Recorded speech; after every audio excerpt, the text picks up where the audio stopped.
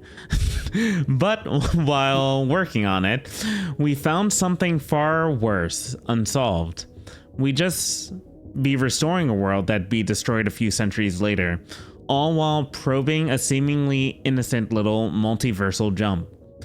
We might be able to make the leap from this ruined world to one more fertile, but what we found would take much longer to resolve. Not only did a jump seem impossible, it seemed too possible.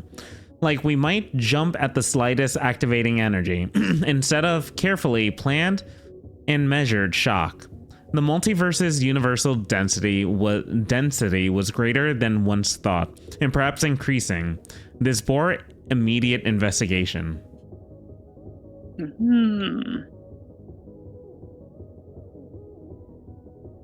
The universe generator is still running. What's a universe generator? Whatever made Deepverse. And Deepverse is where all those experiments have been? All the seed generations? Or... I'm forgetting some context. We'll get to it. I'll pick that up later. Okay. Built to serve... So basically a giant weather machine is what Hoot was kind of based off of?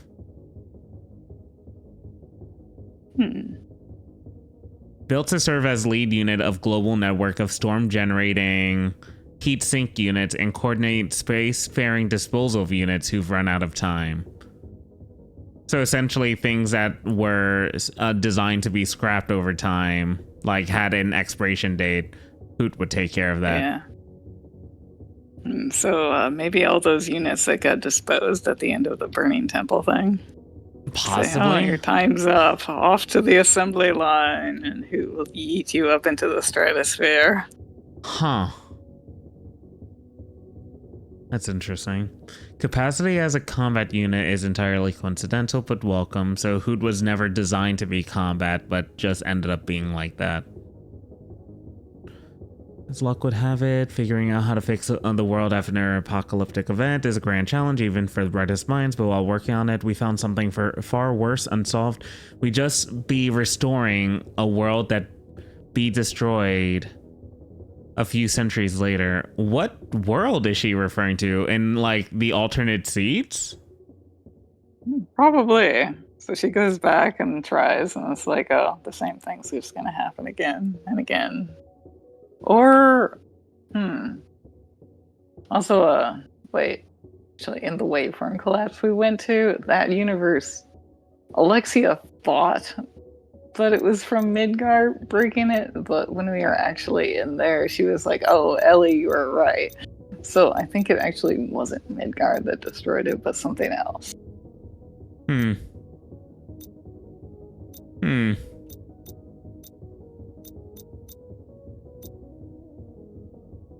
Because in one of her, I want to say one of her lab notes in like scripture or something like that, she was, not the lab notes. It was one of Ellie's notes, but she was talking about how like she was deliberately thinning things out because there were too many universes. And here she's talking about how you can jump over to another universe a little too easily. Yeah. And the Echo Cave one was kind of like there was too much self, and you just resonate with all your other selves, and it was a little too easy to do.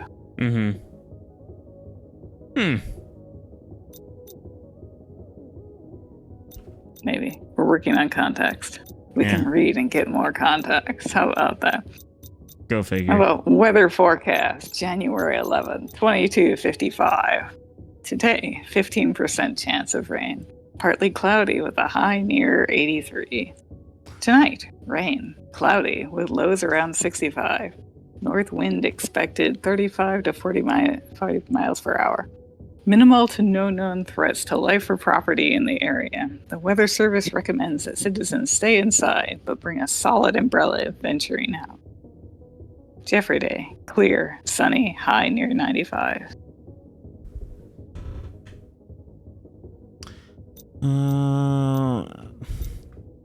Rain, cloudy,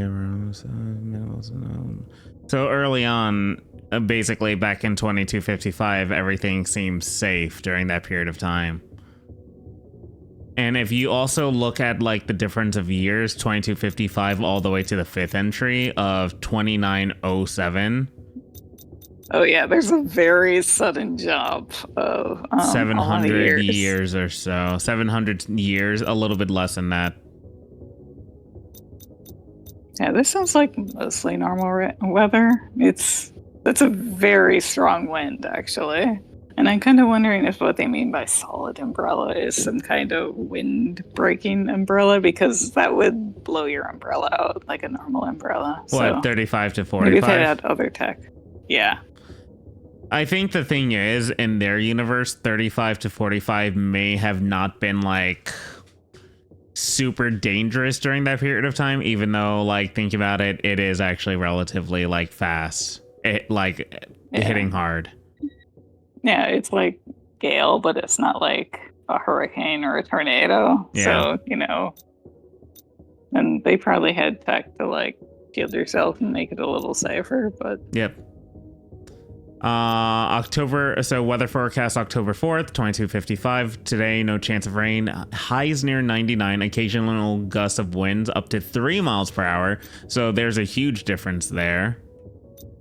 Tonight, a stale wind blows over the land. The air is heavy, pregnant with possibility, full of an uncertain future. 50% chance of rain. that's a weird weather forecast. A little too poetic. But the weather sounds normal. Like, this sounds like a hot summer day. But the odd part is that it's October. 99 degrees. So that actually may have been a little bit weird for the time period. Possibly. It depends on where you live. Are places really around 99 during October? If you live in India, yeah, you can just leave I mean, your yogurt out, and it'll actually, you leave your milk out and it'll be turned into yogurt overnight, because it's just 100 degrees always. That is fair. No, but I think this takes place in America mostly. Like, and I thought Nina's saying there was like an American location. Yeah, maybe. So, but it was also stating that it was like no chance of rain during that period of time too. For it being high 9, like basically right on the cusp of like 100-degree weather in October. So it felt like summer was like kind of carrying over into like the fall weather. Yeah. Let's see. And as we've seen in like basically what is it, in the city area, Sky Highway or whatever it's called, Skyway, High Vault. High Vault. It is like very rainy. The weather is usually it changes as we actually go through the stages. So yeah. Sometimes it's sunny, sometimes it's radiant, sometimes it's rainy meteors and lightning. Yeah. Okay, next one. Weather report, October 5th, 2255. Today, no chance of rain. High near 103. The air is still. Tonight, sunny with measured highs nearing 7,000 degrees. Superheated precipitation amounts between 5 and 10 inches possible. Stay inside. Do not leave your homes. Tomorrow, uncertain. Weather forecast, January 7th, 2256. Today, uncertain. Automatic tickets submitted for timely repair of meteorological equipment. Tomorrow, uncertain. Automated tickets submitted for timely repair of meteorological equipment. All right, so that would be the scrap disaster then. What was the scrap disaster? The one where we went to High Vault and it was like raining meteors and lightning, like really, really, really super aggressively. And that's at the when it did that. That's and then the who day, protected us at the end? Yeah, that's all. Yeah, that's the day that Hoot also And died. died. Yeah. Yeah. So today, no chance of rain. High near 103. The air is still sunny with measured highs nearing 7,000 degrees. That's unnatural weather. Yeah, because it says tonight sunny. Tonight sunny with 7,000 degree. Oh my god. Something went wrong. It sounds like a meteor. Something went really wrong. It said scrap disaster, right? What caused the scrap disaster? Was it Midgar? Was it Dustria? Something had to cause that. It sounds like it was. Wasn't it the humans destroyed themselves? Maybe we'll find out. I mean, would it be humans destroying themselves with the scrap disaster though? Because the scrap. So with Watergraph, it the was first Hoot experiments were tossing junk. It was Hoot bringing the junk to possible. What was it? To Zen's place. But then basically bringing the junk into space, and then eventually the junk formed, possibly like it cluttered together to then create the scrap disaster where they were using space as like, was it the dumping ground, and it all came back to bite them in the ass. Irresponsible use of resources. They accidentally made like an asteroid field around the planet's rotation because they kept dumping things out there. And then was that Hoot, or was that Hoot? Was that the people, or was that Ellie? I think it was the people. But didn't Ellie create Hoot? She modified him.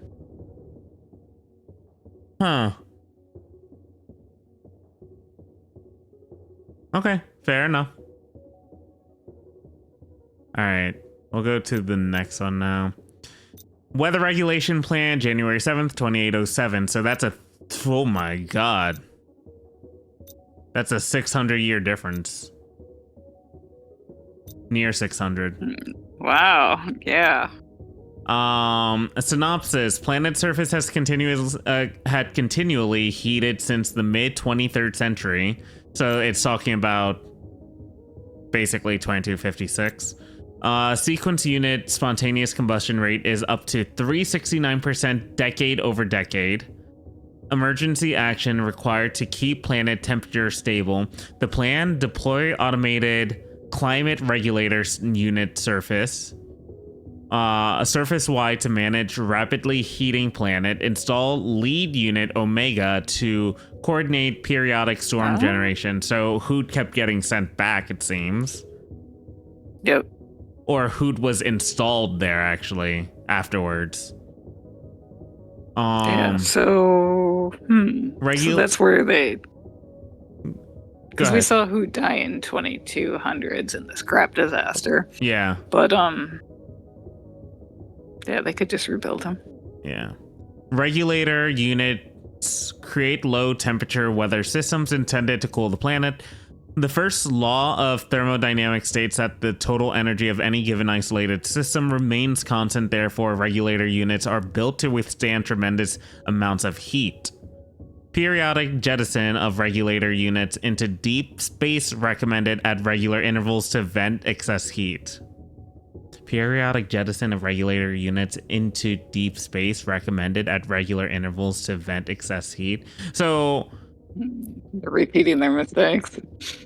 There's that, but it's like there what is it? The planet was no longer livable like at all. Like yeah. So humanity literally is completely destroyed. Yep. Unless they were able to rescue a few of them, or however many were able to get rescued in certain units. But Okay, but water grav exists. Water graves does Like, exist. They can live under like the ocean, But and I think they'd be okay. here's the thing, But unless only you have a for genius short like term. Ellie being able to calculate this going on and being able to time travel back, the state of her universe was already done. Because reading the reports and everything, that weather report that basically stated today, like it's the second one, October 4th, 2255. Today, no chance of rain. High nears 99. Occasional gusts of winds up to 3 miles per hour. A stale wind blows over the land. The air is heavy, pregnant with possibility, full of an uncertain future. 50% chance of rain. But then all of a sudden, the following day, in that They night, had an omen. it went to 7,000 degrees.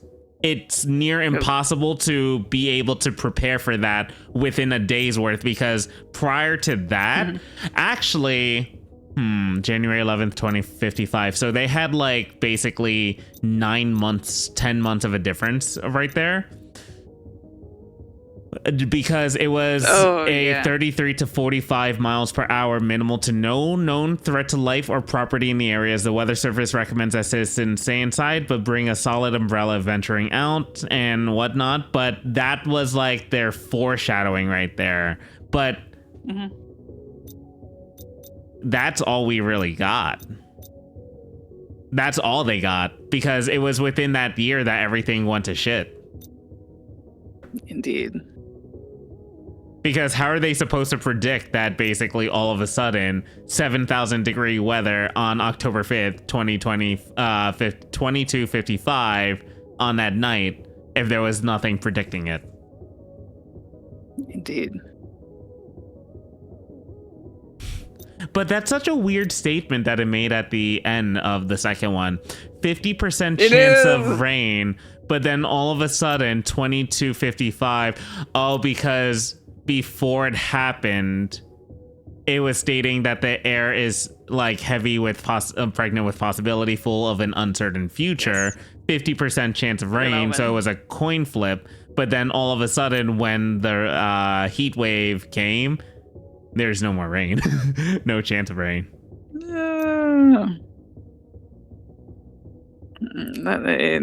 a different kind of rain. It was for actually. that night. Oh yeah, actually, yeah, you're right about that. But it was that night that there was 50% chance of rain, and then today there was no chance of rain with a high near 103.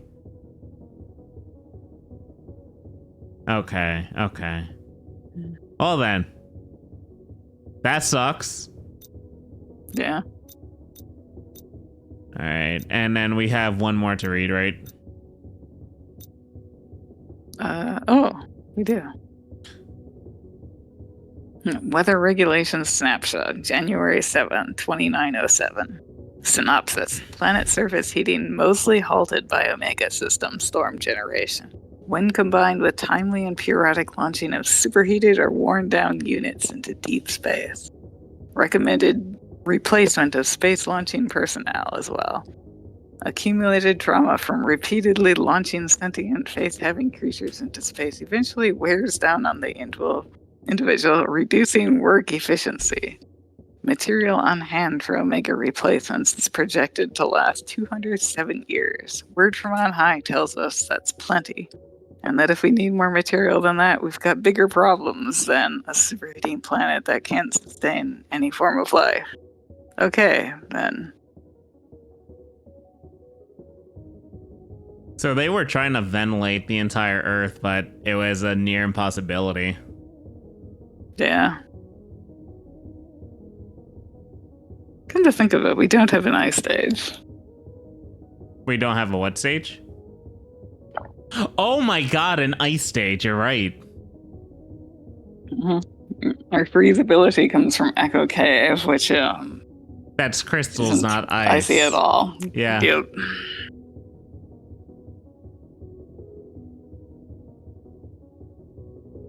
Kind of ironic that our water. first power that we worked with was also Zen Primus, which was heat. Yes. And the burning temple, huh? Uh-huh. That puts things in perspective. It's pretty hot here. But then how is it raining? Really hot rain.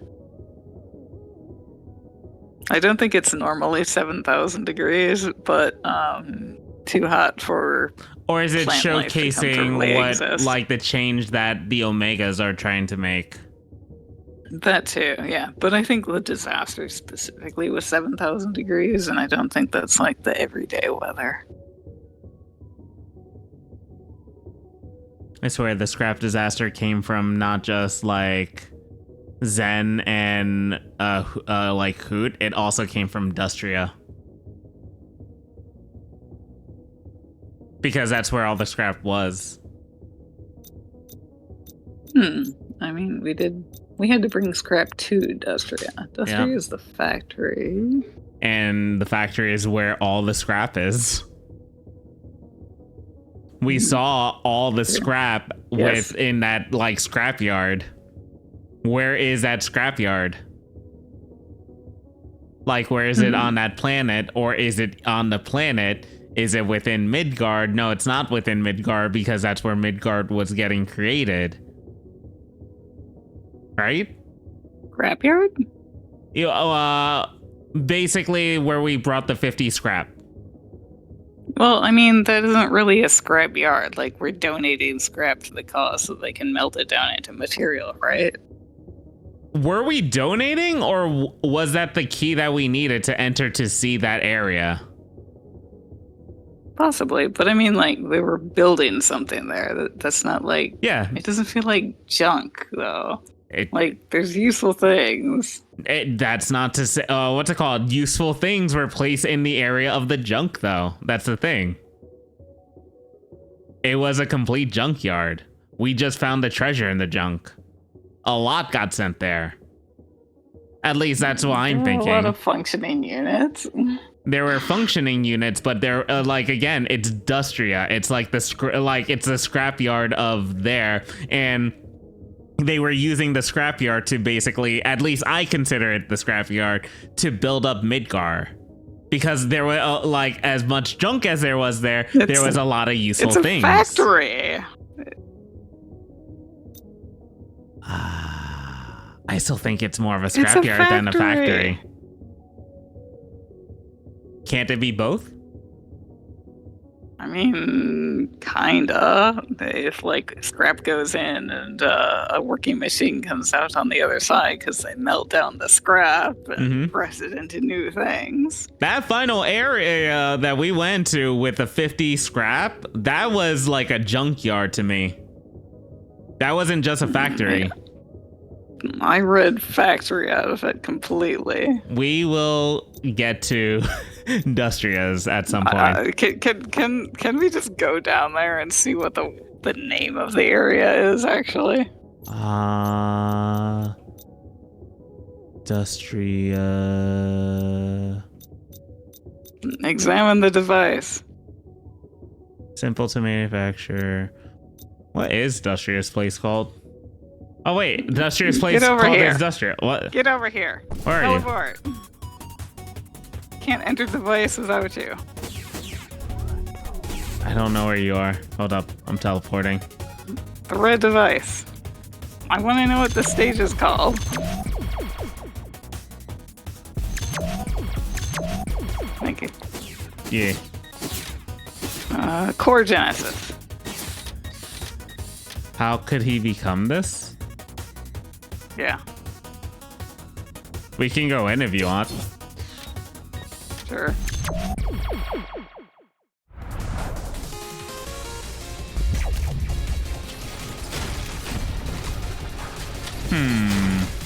Wait.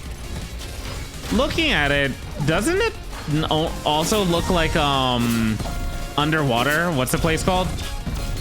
Watergraph. Watergraph in the background. Does it not? A little bit, yeah. Something about the machines is reminiscent of it.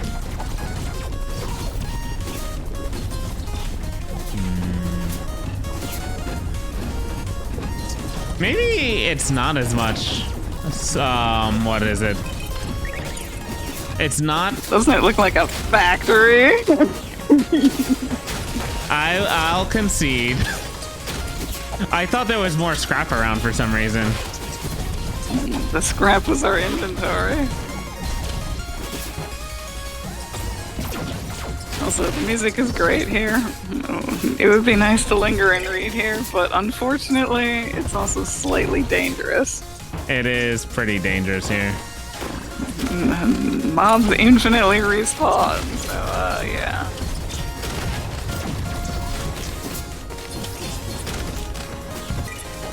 I died. Oh. I think. Okay. I will end the run. I was thinking we could have just found a safe spot to hunker up in. I was thinking about that too, but yeah, it didn't work. That might be a little hard to find. Yeah. The safe spot's at the end. Pretty much. Alright, fair. I concede the point.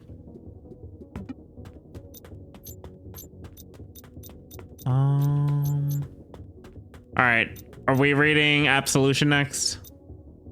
Oh, I suppose we can. Alright. Yeah. Or actually, should we read the stage lore before... We should read the stage lore before the boss lore, I think.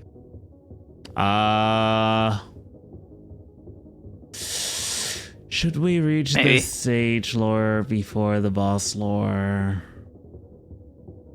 Sure, why not? Excerpt from Eleanor, Shepherd of Spirit. Come, faithful of the sequence, listen softly to her voice and hear her story.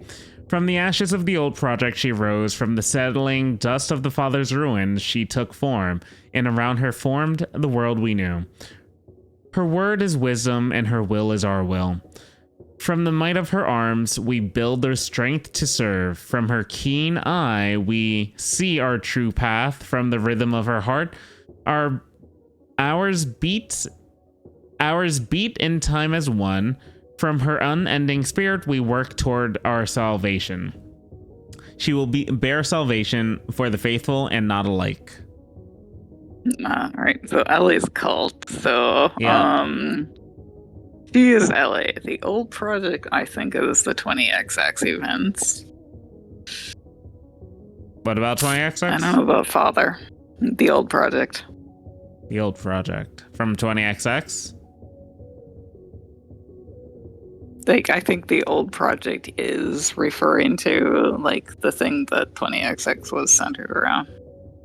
Oh, from the ashes of the old project, she rose. Okay. From the settling dust of her father's ruin, she took form, and around her formed the world we knew. Her word is wisdom, and her will is our will. So basically, if the old project is the thing from 20XX, right? So that's when Ellie was born, around that period of time, or something along those lines. And we revisited the ancient lab, which was the old doctor's lab. Yeah. And we found her photograph there. Yep. And it says from the settling dust of her father's ruin, meaning one of those old doctors is actually Ellie's father's. Yeah. Okay. That makes sense. She has to get her psychotic genius from somewhere. Indeed.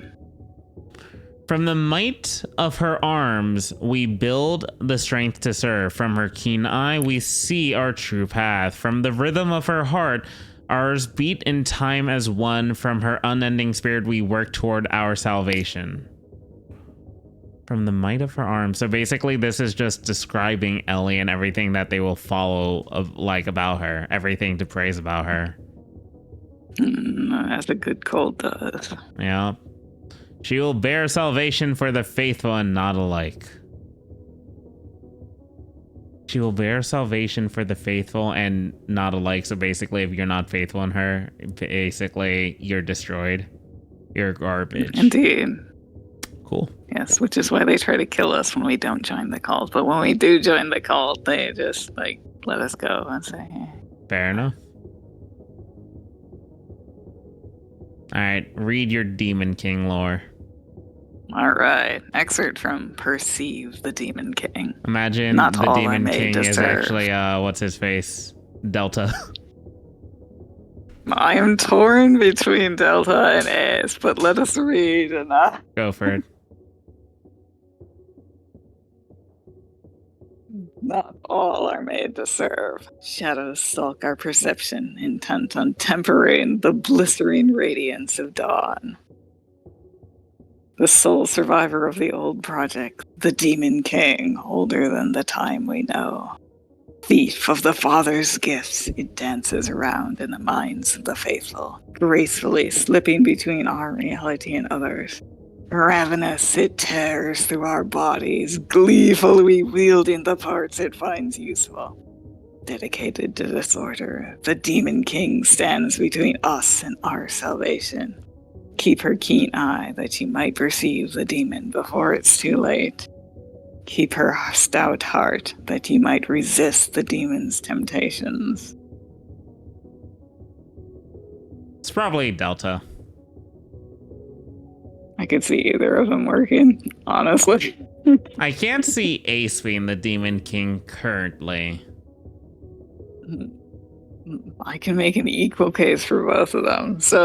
But I'll make Ace's case right now. The sole survivor of the old project. He did survive the old project.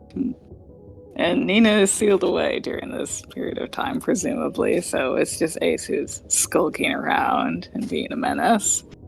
And he's old. Delta isn't old, actually. Thief of the Father's gifts. And like, remember when we fight his absolution form? He, like, the background changes and he, like, steals the abilities from the areas that he destroys. True. And he slips in and out of reality. He doesn't seem too gleeful as he works, though. Delta does seem gleeful. Yeah. And Delta could work off of any weapon, any capability, to be honest. Mm-hmm. Both of them can, to be honest. He does.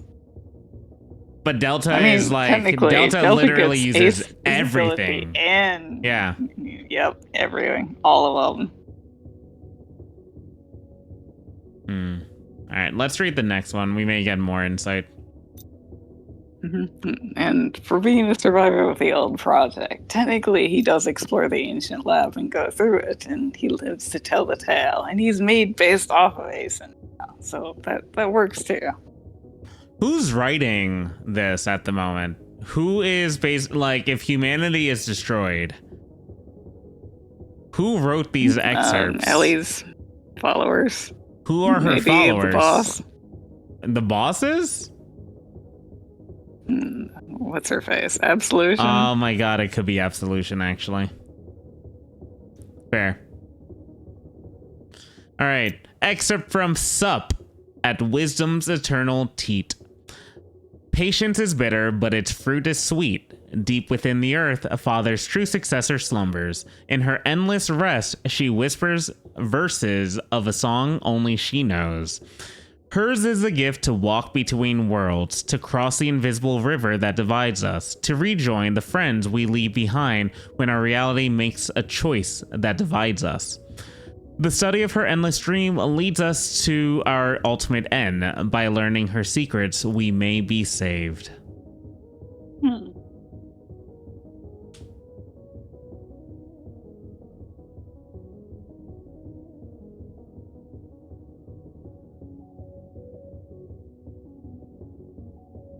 I don't really have much to... smart to start with Eleanor's boss entry? Actually. Yeah. I don't really have much to say about this one.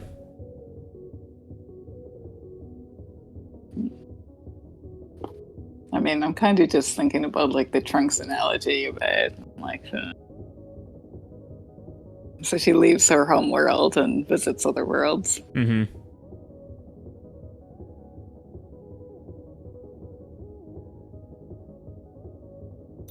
Which probably looks very divine to her father. Do you want to read the 4th entry, or do we want to go to Absolution? No, let's finish these entries. Okay. Excerpt from False Worlds. Be not tempted by the whispers. Temptation is the death of duty. When minds are quiet and the air is still, echoes of another world visit us. The whispers have our faces and know the timbre of our voices. They know the bones of our loved ones that bring us calm in times of trouble. Fear not, they are not part of our world and cannot bring you harm. Have faith, adhere to duty, bring salvation, and the whispers will stop.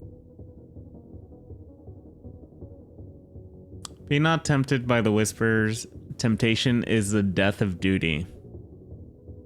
The demon's temptations? But whispers. When minds are quiet and the air is still, echoes of another world visits us. So basically other parallel universes? Oh, okay. So like the Echo Cave phenomenon, but it's just happening naturally. Yeah. The whispers have our faces and know the timbre of our voices. They know the bones of our loved ones that bring us calm in times of trouble. So yeah, it is definitely Echo Cave, but like echoed across like all the areas now. Well, actually, come to think of it, like that stage, there's like crystals underneath all of the structure. Oh. So if there are crystals underneath a structure, so underneath like Absolution's place? Like, you know where the stage looks a little broken? I need a picture for that one. You keep mentioning like that because it's like there's like this red crystal-y stuff where the stage breaks every now and then. And it's almost like the place is bleeding, but it's like crystal on it, like underneath it. Because like for most of the stage, it's this dark, black, purpley, mechanical thing, and then occasionally it's ripped open, and there's like this red crystal stuff. I can't remember right now. So she might have made her entire cathedral out of resonant crystal. Oh. That's a lot of material. That is a lot of material. But it's not impossible. So if she made her entire area out of resonant crystal, the echoes would...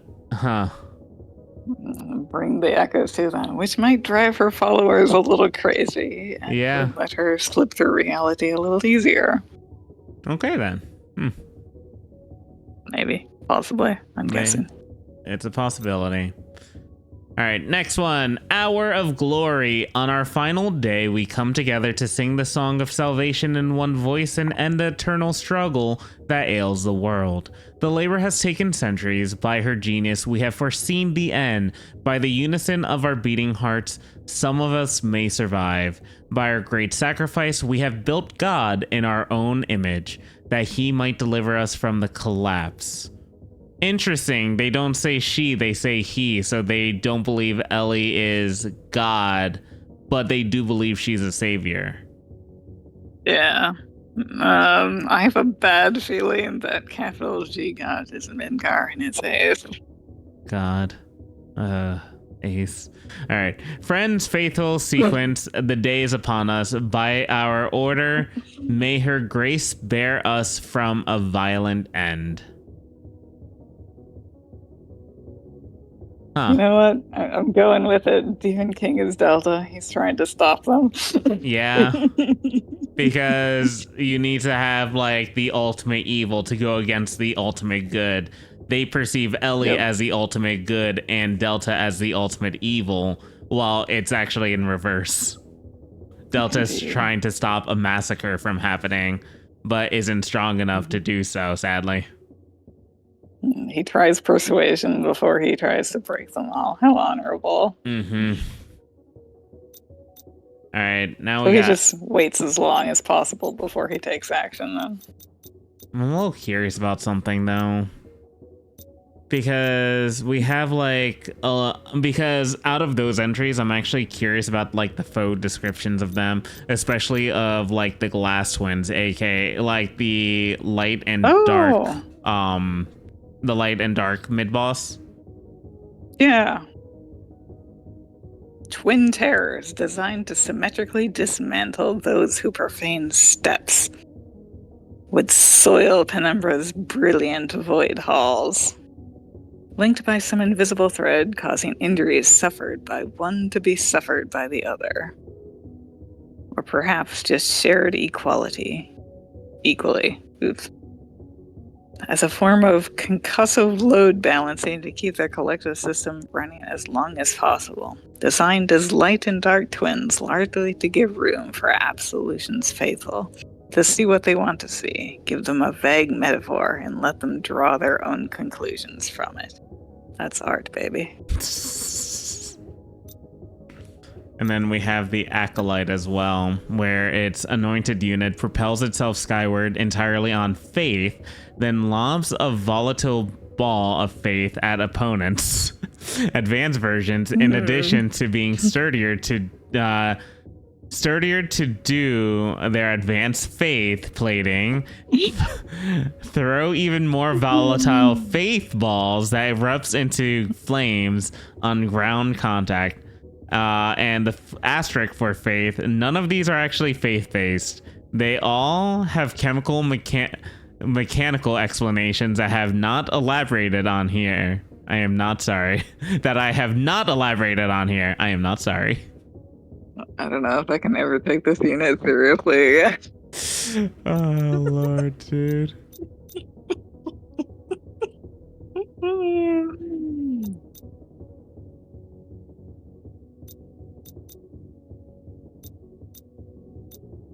Dude, Ellie is insane. Yes. Yes, she is. Alright, let's read Absolution. Sounds good.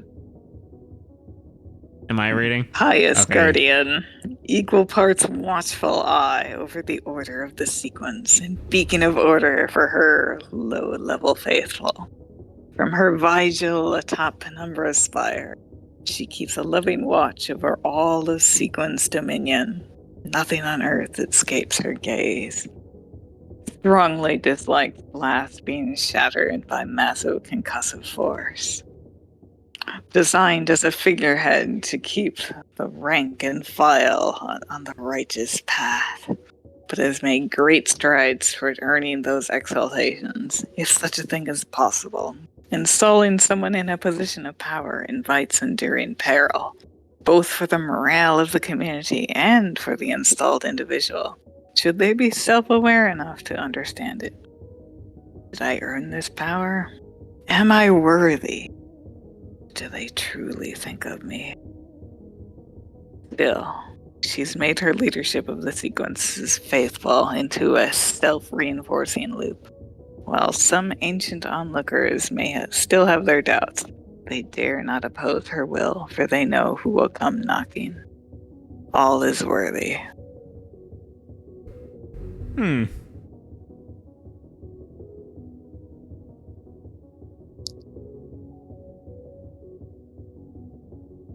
I sense some self-doubt in Ellie's entry here.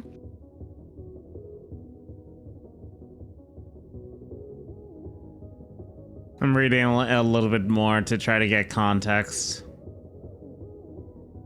Oh, do you have more? Oh, I'm trying to read it a little bit more to get context. Like, to understand it. Okay. I see. I was just wondering if, like, you had more of her entry that I was missing or something. No. Okay, excellent. So Absolution was made as a figurehead to keep basically everybody in check? The indoctrination unit, yes. Earning those exaltations, if such a thing is possible. Installing someone in a position of power invites Enduring peril both for the morale of the community and for the installed individual, should they be self-aware enough to understand it. So Absolution wasn't self-aware to understand that. Maybe not. But I feel like Ellie is also talking about herself in this capacity as well, because in installing somebody to run a cult about her, she's also installing herself as a divine figurehead. That is true. So she's faking it. And then she goes on this tangent about worthiness, and I feel like she is feeling a little self-recrimination here. I mean, yeah. As she should. Yes, she should. Indeed. Still, she's made her leadership of the sequence faithful into a self-reinforcing loop. While some ancient onlookers may still have doubts, they dare not oppose her will, for they know who will come knocking. All is worthy. Is it Absolution that will come knocking, or is it Ellie? I wonder. Yes. Alright, Legacies entries now. Log.text created December 21st, 1994, last modified December 21st, 1994. Wow, the past. This is actually way too far in the past. Oh my god, that fifth entry is 3004. Huh. That's a 1,000 year. That's the first time we've jumped into the 30s. Yeah. I mean, 30XX, so makes sense. Indeed. The future is now. All right, last modified December 21st, 1994. Init legacy sequence loading, annealing, core routines done, initializing simulation environment done. Welcome to Universe Simulator 0.1. Reading input file settings. Universe settings, gravity level normal, global density normal, human density normal, general human propensity to perform good and evil normal, oxygen level normal, collision physics normal, guardian disposition cheerful. So this is describing legacy, it seems. Indeed. Applying system settings done. Tester notes, base case results appear positive. Universe simulation initialization completed successfully and without errors. Guardian appears cheery as intended. Really nice work, Lou. Hope you have a great holiday break. Todd. Who is Lou and Todd? The developer. I'm suddenly curious if they're in the credits too, actually.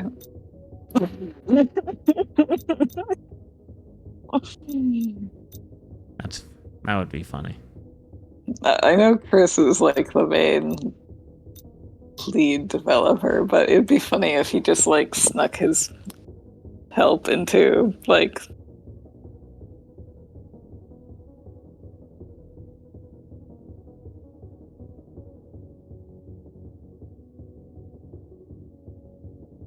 Did you brain fart? I got distracted because I was just thinking when I was looking at the date, there's this NES game actually that it takes place in the far-fetched distant future of 2020? Huh?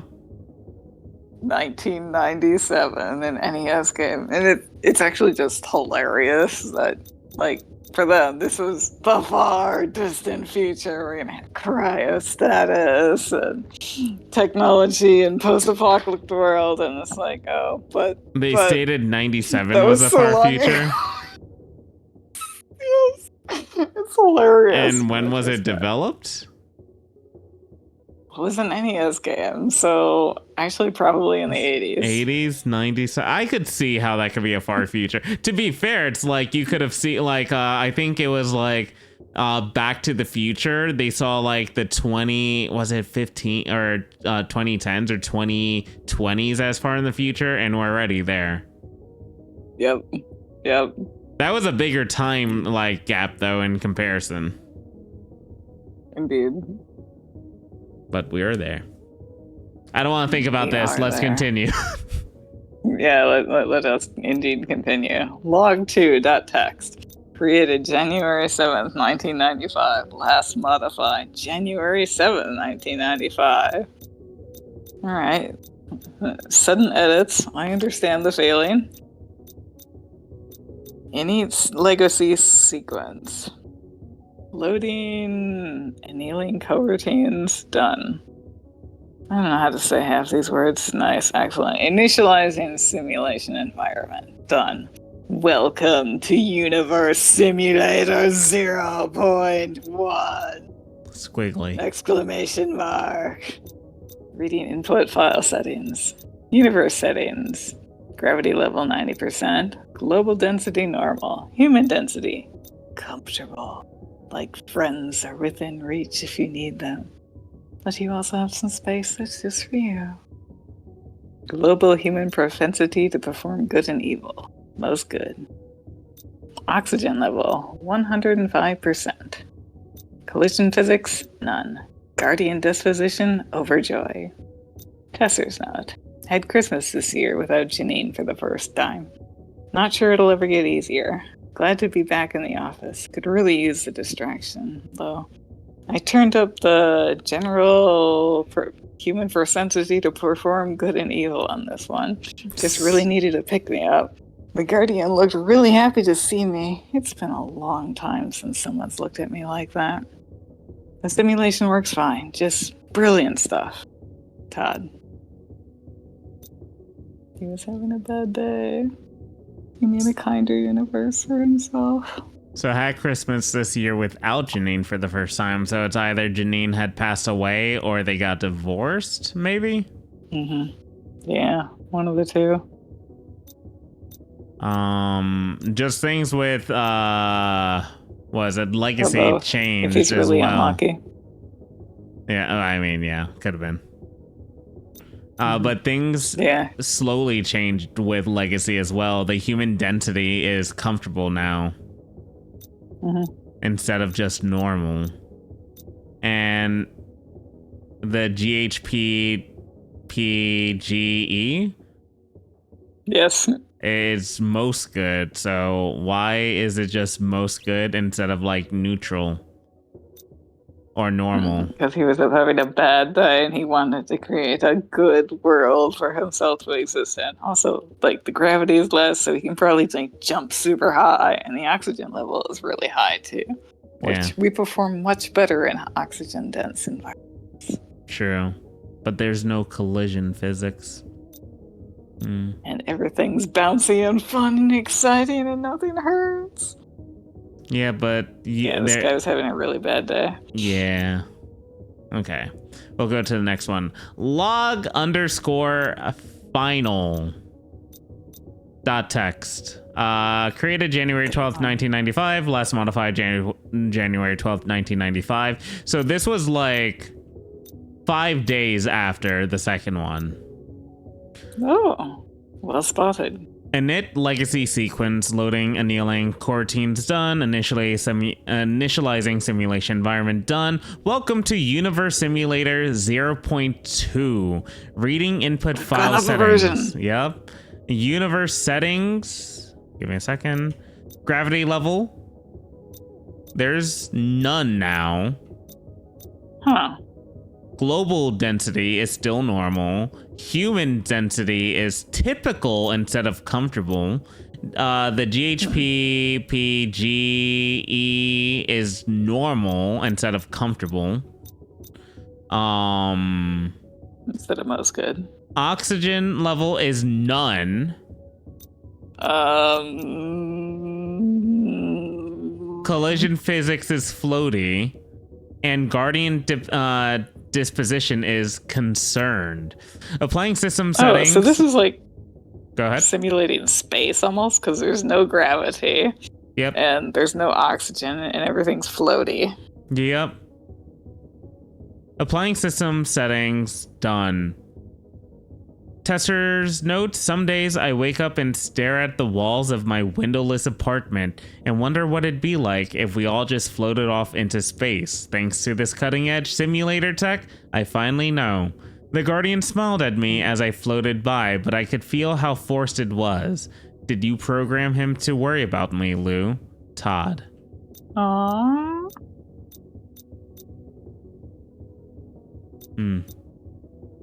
I've never seen Legacy concerned before. He always just like happy and really happy. Yeah, but it's more of a forced happiness. Yeah.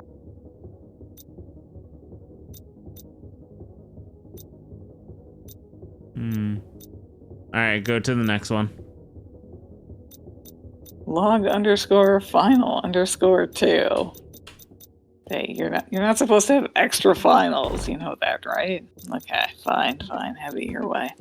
Created February 20th, 2305. Last modified March 13th, 3004. In its legacy sequence. Oh wait, hold up a second. That's coroutines.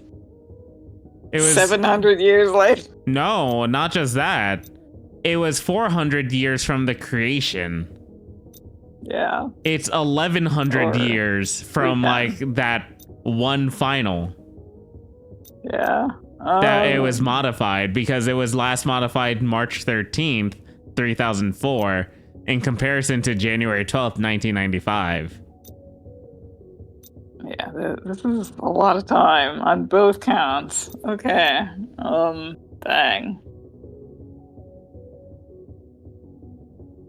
Alright, loading coroutines, done. Initializing simulation environment, done. Welcome to Universe Simulator 263.0. Yep. They got out of the beta. No more early access. And then some. Or what if it's still early access? I hope version 263.0 isn't early access anymore. Dang. Okay, reading input file settings. Universe settings. Gravity level, normal. Global density, medium high. Human density, low.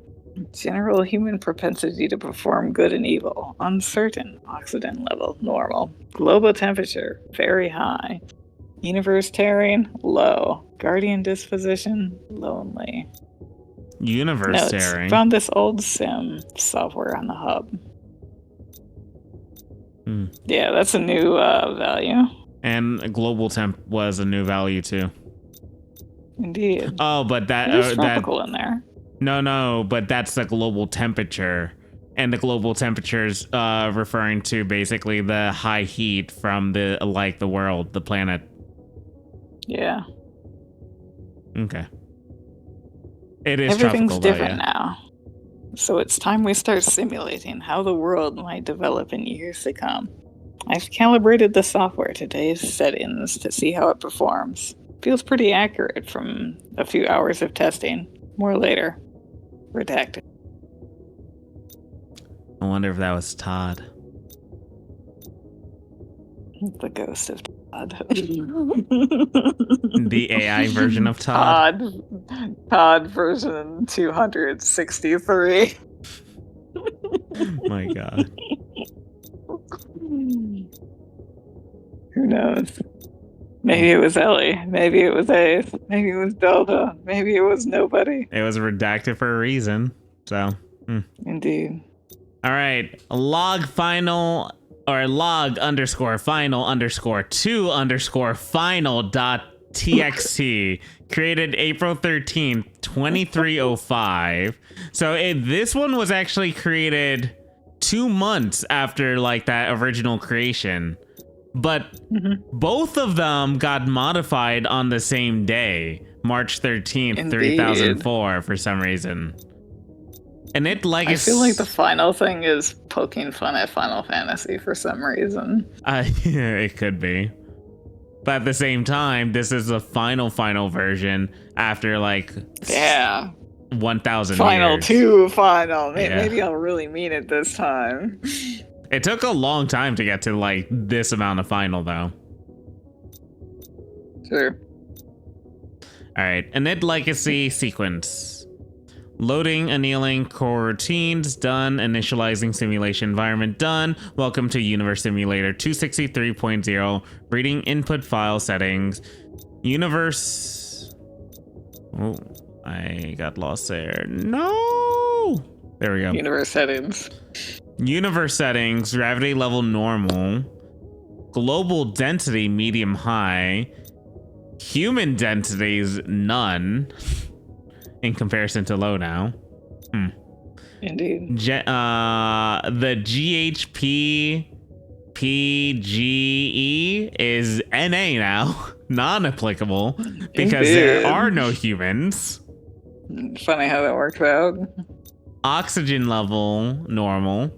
Global temperature, very high. Multiversal density, very high. Universal tearing, average.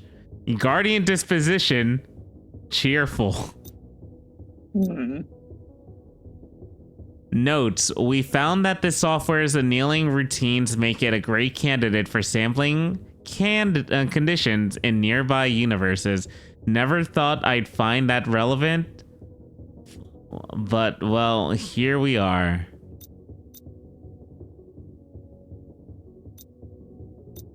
One of these have to be Delta.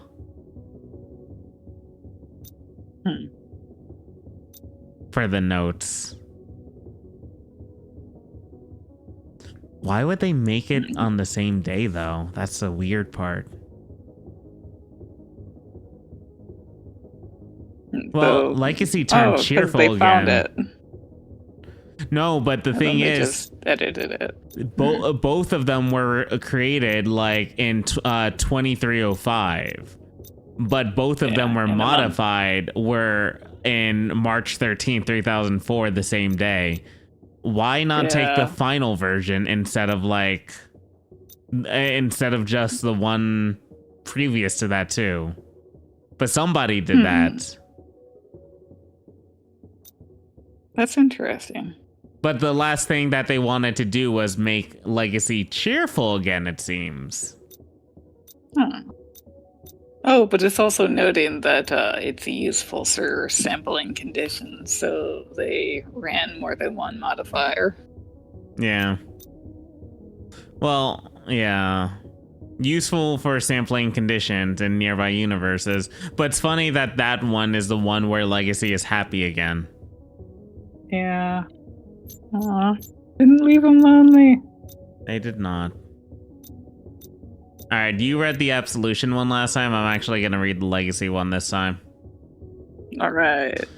Alright, Legacy, ancient intelligence of yore.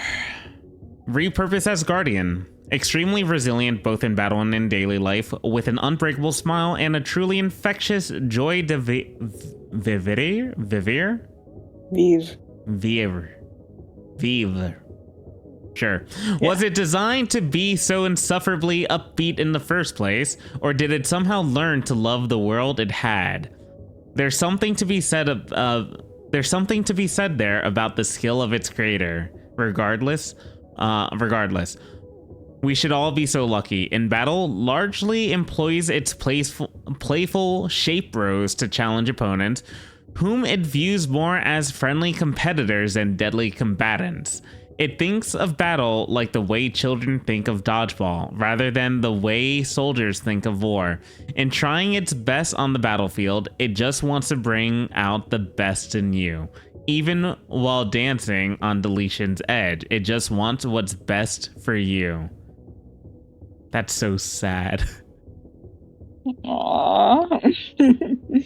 We killed the hell out of Legacy so many times. Indeed. I want to say the stated description for visiting the corrupted version was like visit an old friend. I'm like, oh, he's friend-shaped. He is. Well, that corrupt version could have been one of the other like versions of Legacy overall that was just more destroyed or depressed. He was just destroyed. He didn't work anymore. Yeah. Maybe that was the lonely one. It could have been. Because that could have been the last file prior to the current Legacy that we saw. Aw. Out Well, of, yeah, that one was like a simulation that was running for millions of years too. So he Mhm. would have been like old and lonely. yeah.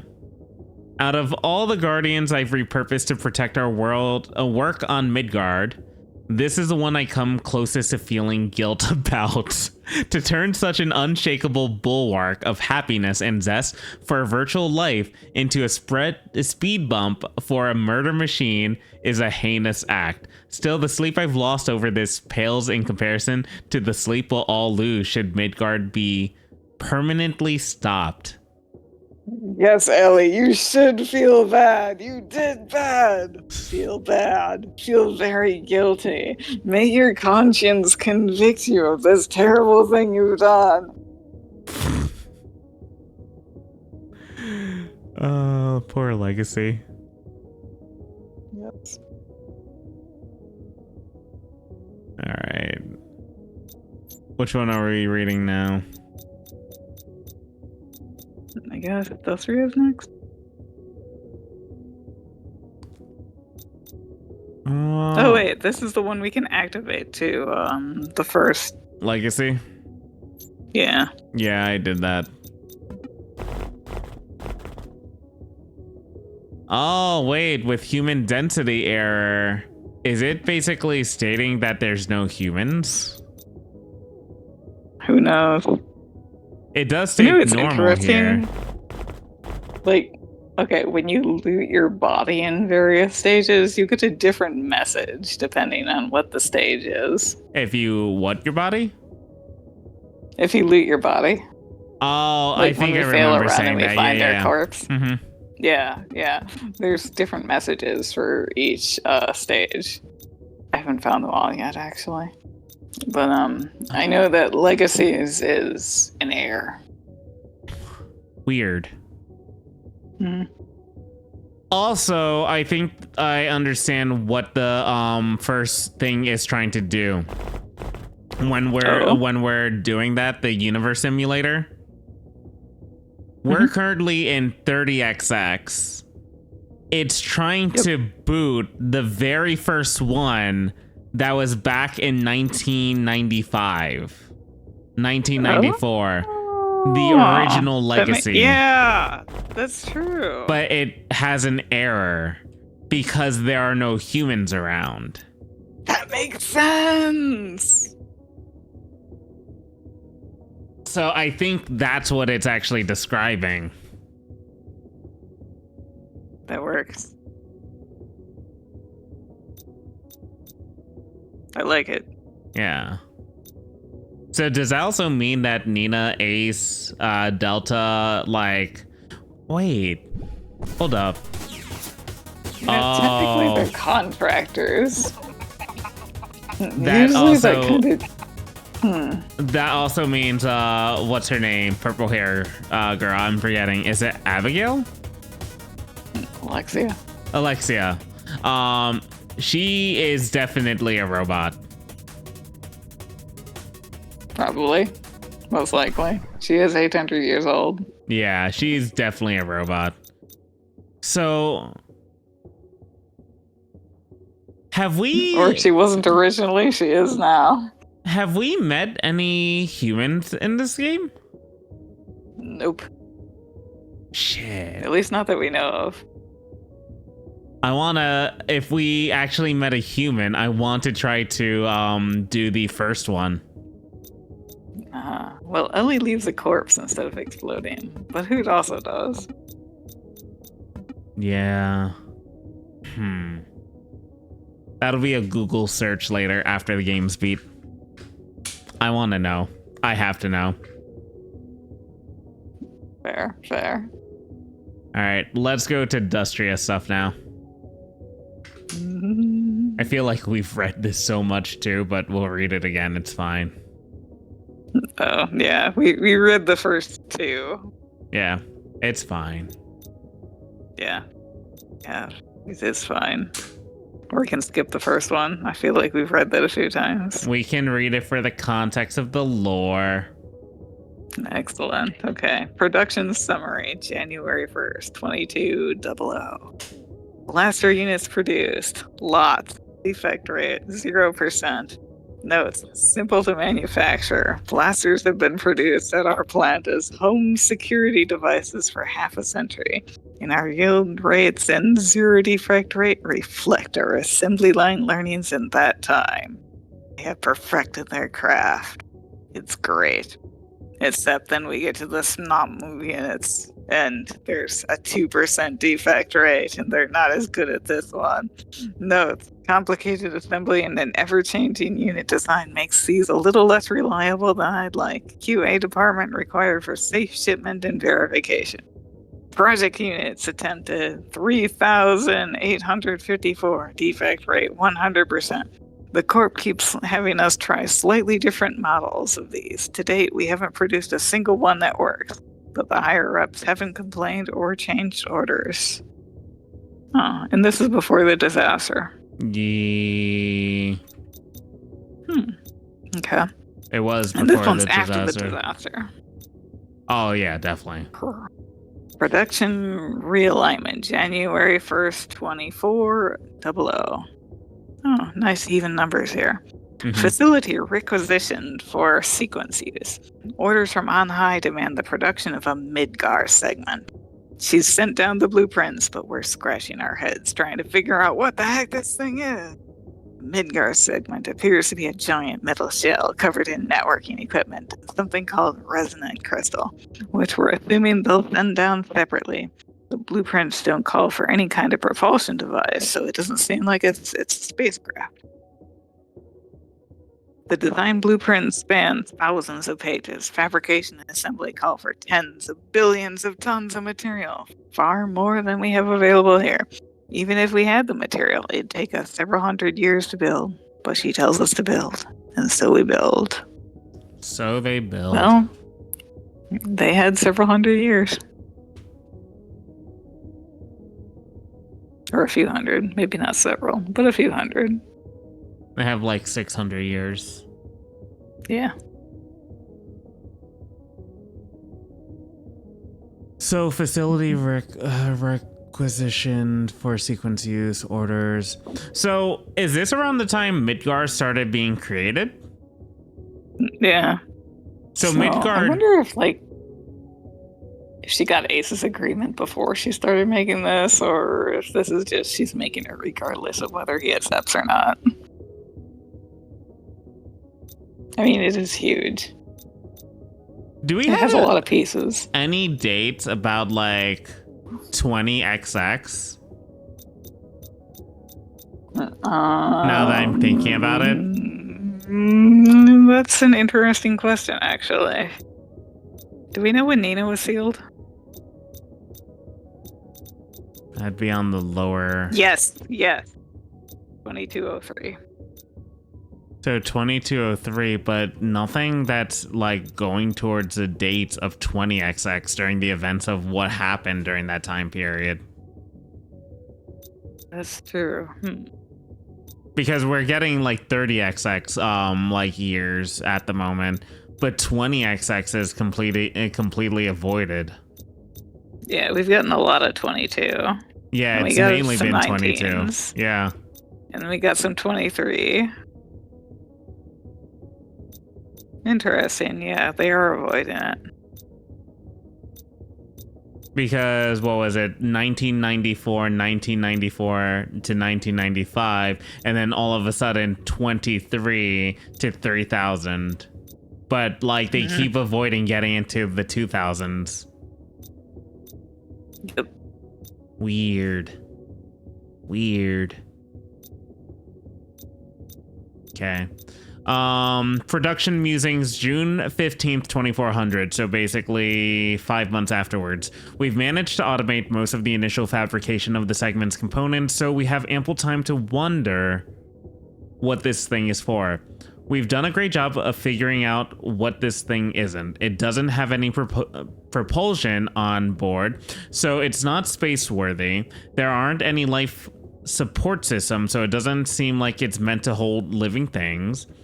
It's shaped kind of like a bowling ball, but it doesn't look like it'll roll very smoothly. It also It's also so heavy that if you manage to drop it onto the Earth from any significant height, it'd be much more likely to destroy the Earth than roll on it.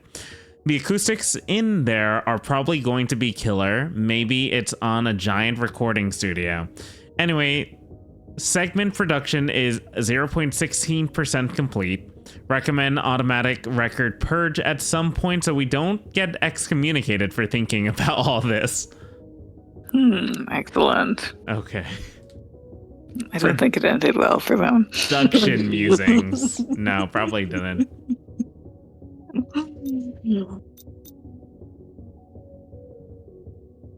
Production woes, February 10th, 2501. 101 a years century later. Yep. Segment production is 30% complete. Required materials are reliably delivered in a timely fashion.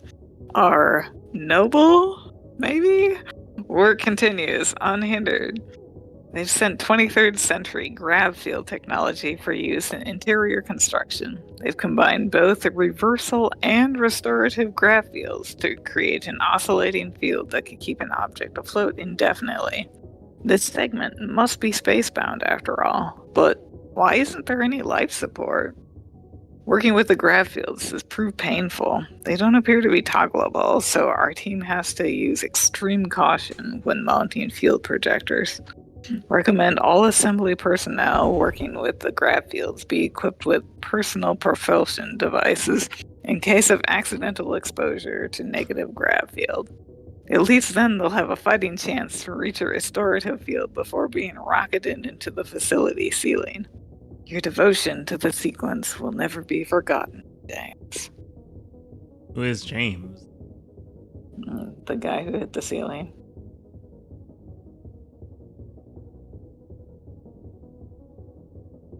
Oh. Okay. Rest in peace, James. Yes.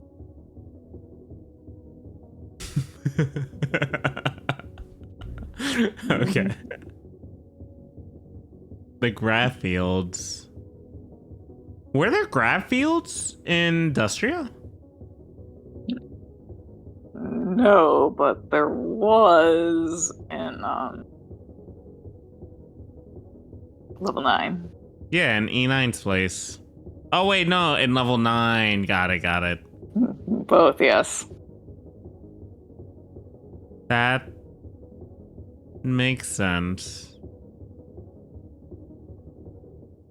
They're borrowing some of the technology from E9's place. Yep. They've sent 23rd century grav technology for use in interior construction. All right, so 23rd century is the 22s, not the 23s, because of how century counting works. In a strange way, but I kind of get it. Because it's like 0 to 99 is the first century, and then 100 to 199 second century, so on and so forth. Yeah, I always have to say it out loud just to like personally reset myself of, yeah, this is how it works. This isn't the way I think it works in my head. Wait, it's ahead though. Wait, hold up. 0 to 99 is the first century. Yeah, no, never mind. It's fine. Yeah, okay. See? Yeah, I got it. It's easy to trick yourself. Mm-hmm. Because I'm like, wait a second, 99's a higher number than 1 though, but then it's like the first century, obviously. Mm-hmm. Yeah. Obviously. Alright. So that was production woes. Alright, production summary, March 13th, 3004. Hold up a second. March 13th, 3004, go up 1. It's the same day as the last modified for legacies. Oh, you're right. How often does that happen? I got a bad feeling about that. We've completed production of our segment. The Primus came yesterday to use his incredible strength and flock of followers to move it to the spire. Our noble vision realized we returned to our previous task. The successor comes, and with her, the potential to tear down everything we built. So, Ellie? With her project in motion, it falls to us to protect her until it's complete. Let's get to work. So the successor would be either Alexia or Delta, I think. The successor, I was thinking, was Ellie, because it's saying, our noble vision realized we returned to our previous task. The successor comes, and with her, it states her, the potential to tear down. So I'm assuming it's Ellie. Successor. Yeah, Interesting. A nice title. Huh. Because I don't know what else to say. But it's not a capital her. What do you mean capital her? Because we have, in the next one, it's with her project, and it's like because that's, when it's capital her, it's talking about Ellie. Maybe it's a typo? Possible, but I feel like... I feel like it's not... I just think that's Ellie. Because the successor, like, it sounds like a problem, not the boss coming knocking. I don't know. To me, it sounds like Ellie. Because this, like, it said, what was it? The Primus came yesterday to use his incredible strength and flock of followers to move it to the spire. Along with the Primus, you have Ellie. Like, so the only one that can be who the successor is, that I guess is Ellie. That's not a title we've seen associated with Ellie before, though. We can look it up later. I'm not sure what else to say, because to me, it just, like, the way it's describing, it's, to me, just Ellie. That's how I comprehend it. I mean, to me, it sounds like Alexia or Nina. Because, somebody could say, no, I don't want this. Our noble vision realized we returned to our previous task. The successor comes, and with her, the potential to tear down everything we've built. Okay, I can see where you could, either have Alexia or Nina stated there. Because when we fight them both. We fight Alexia, and who opposes us. And we also fight Nina, who somehow got wrapped up in this. Are you talking about the 20XX Nina? Yeah.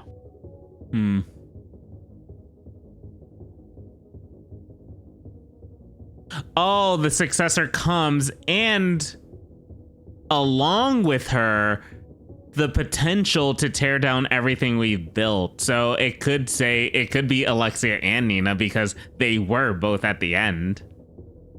Yeah. And I feel like Nina would have tried, but maybe she failed. And that's why she's, like, lying in a heap. But then basically by Ace afterwards, and she's trying to help support Ace because she's corrupted at that point. Yeah. It's hard to assume if she's corrupted, though.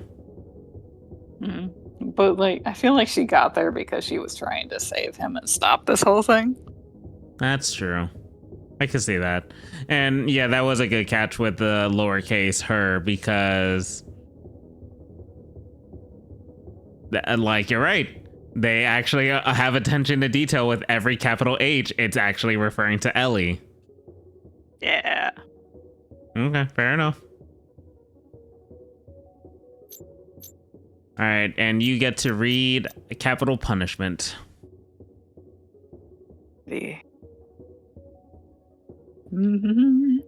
Efficiency Guardian, an ugly reminder of what must be done. Sometimes, when there's an ugly job to do, production of our lovely segment of Midgar will require the brutal efficiency of every last iota of production power we've got.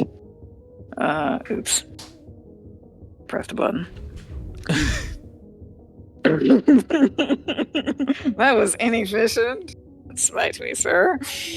How dare. If we're going to save anything, we must be ready to give everything. If Absolution's leadership via faith is the carrot to our faithful sequence, eternal glory in the beyond, Cap is the unsightly stick to beat the wavering into submission. In the 21st century, the advent of high-frequency trading accelerated market-making dynamics and finally defeated the demons of market fairness and long-term stability in one fell swoop. Quick Finally, thing. algorithmic... Quick thing. That's the first note that it states the 21st century, the 2000s. Yeah! I was thinking that too. Good interruption. Worthy cause. Yeah. Finally, algorithmic agents at a close geological location proximity to market servers could react to news before humans, ensuring maximum shareholder benefit. Capital punishment is a miraculous bend of the algorithmic trading efficiency of yesteryear in the finance bro stereotype that it largely obviated. Originally built to keep the algo traders in line and in good spirits as the inevitable HFT arms race produced sentient traders. And mostly in hibernation after the market collapse that very reasonably followed human society's collapse. Wow, what a thing. A perfect fit for keeping Midgar's production line in line. Thank you, Wall Street, for this divine abomination. Wall Street Journal. Nice. Excellent. I was thinking this sounds like an even more corrupt version of Wall Street. And yes, it is, as a matter of fact. Mm-hmm. Capital punishment is a miraculous blend of the algorithmic trading efficiency of yesteryear and the finance bro stereotype that it largely obviated, originally built to keep the algo traders in line and in good spirits. As the inevitable HFT, what does HFT stand for? Yeah, I was wondering if it's like another version of the NFT stuff, but HFT instead. Could be. I'm not sure. Oh, high frequency trading. Refer, high frequency trading. Context, it tells us. Fair. Good job, guys. Context. Okay, so high frequency trading accelerated market making dynamics and finally defeated the demons of market fairness and long-term stability in one fell swoop.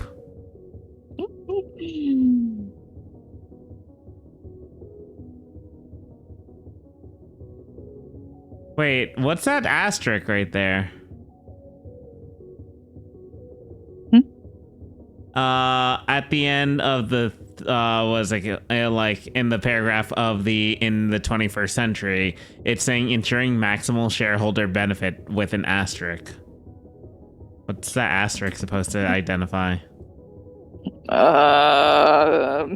When something says free asterisk. Yeah. Disclaimer. That's the vibe I'm getting. Maximum benefit. Asterisk. Disclaimer. Okay. Alright, we gotta read a little bit more though because we've spent about an hour and 40 minutes so far. And oh, this is taking longer than I thought it would. Yeah. Huh. No, this was going around the pace I thought it would because it's like talking about the context around everything too. Yeah. All right, so now Experiment 9's place, water grab. Experiment 1, wait, 1. Oh, Interesting. Experiment 1, July 7th, 2250. Advances in grav field research offer never before seen opportunity in gravity controlled propulsion tech. With the touch of a button, an object's mass can be subject to reverse gravity, turning gravitational pulls into pushes.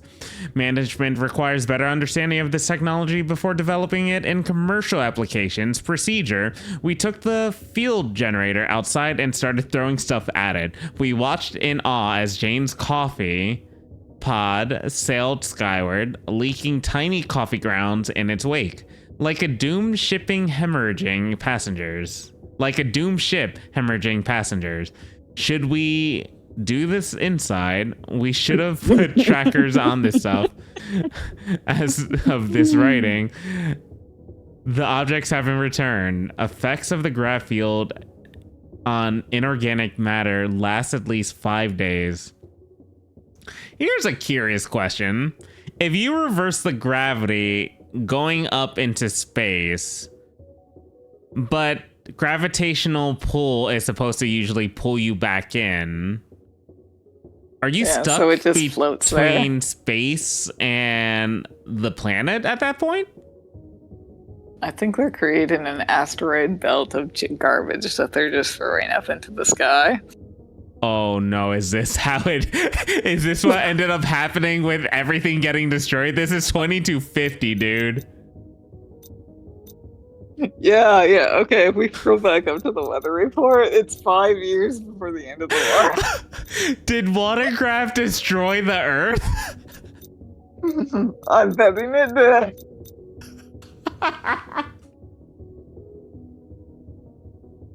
wouldn't even say that in the context for it. I was just kind of like thinking like, wait, wouldn't something get stuck? Exactly, yes. Oh no. Okay, go ahead and read experiment 2. All right, experiment 2, July 22nd, 2250. Abstract: to determine safe applications of grav field technology, we continue to study its effects on inorganic matter. We're getting a little scientific about it this time. Procedure: we've constructed 100 miniature satellites equipped with long-range tracking devices and sufficient thermal plating to survive Atmo exit and re-entry. They've got some basic guidance tech to help them avoid hitting anything on the way back in. Watching each orb fly up into the sky is somehow less majestic than the trash we sent up a few weeks ago. If nothing else, this technology could at least be an answer to our landfill problems. Oh Note: my god. Field interactions with organic matter are not yet tested. Do not personally engage with an active reverse grav field under any circumstances. These idiots. It's as bad as it already sounds. Isn't it? Because they stated this technology could at least be an answer to our landfill problems. No. Yep. Bad idea. Oh my Sorry. god. Experiment 4, November 15th, 2251. Abstract: to determine potential viability for grav field tech to handle propulsion needs for spacefaring vessels, we study the effects of grav fields on large masses. The satellites we launched last year haven't come back to Earth yet. Management's pushing us to move our large mass experiment schedule up, and we're all pretty uncomfortable about it. Okay. What if it comes back? So they were trying to actually think about it, but of course, management, being dumbasses, are pushing an experiment that isn't fully tested. Oh my god, it's management that destroys the world, of course. It is. How fitting. Procedure: I can't believe we're calling it this. Use grav field tech to launch the second International Space Station from the ruins of Cheyenne, Wyoming. Project distributed negative grav fields across the entirety of ISS-2, and watch as we send a giant metal monster hurling into the sky. Tremors caused by the liftoff of ISS-2 jolted the grav field projector, causing fluctuations in the area covered by the field. By the time we shut down the field, 300 square miles of land surrounding Cheyenne also appear to have been affected. Luckily, nobody lives in Wyoming anyway. We believe loss of life as a result of this event is minimal. So it never came back, and they decided to send even more and more. And now they've decided to send something really big. And like apparently 300 square miles big. And then apparently it hit Wyoming, but nobody lives in Wyoming. Quote unquote. It didn't hit Wyoming, actually. It 300 square miles of land surrounding Cheyenne also appear to have been affected. Oh, okay, fair. So they shot everything in Wyoming up into space too, apparently. Because if there was an accident, nobody lived there anyways. Yeah, or they don't anymore, at least. Alright. You got to read Experiment 9. Oh, hey! Experiment 9, June 12th, 2254. 1 year before D-Day. Abstract. After the show we put on in Cheyenne, it was only a matter of time before the military got involved. Plus side, we've got more funding than ever. Minus side, our grad field work is now about managing threats at home and abroad. They've got us studying one of their new corporate defense units. They claim the status tank it shipped in helps keep it stay combat ready, but we're pretty sure it's there to keep the creature sedated. We've ran a few calibration tests first. Its tail is comprised of plasma that the creature can shape telekinetically and can cut through everything we had on hand. It's eerily quick, can charge forward in short bursts so quickly that it appears to be teleporting. But ultra-high frame rate video reviews that it's just really, really fast. Honestly, we're not sure why the military wanted us to study this thing. It adapted to our graph field tech without issue. It's comfortable slashing around with its tail on the ceiling as it was on the ground. That's a good E9. Mm-hmm. So E9 was created in 2254. Okay. Yeah.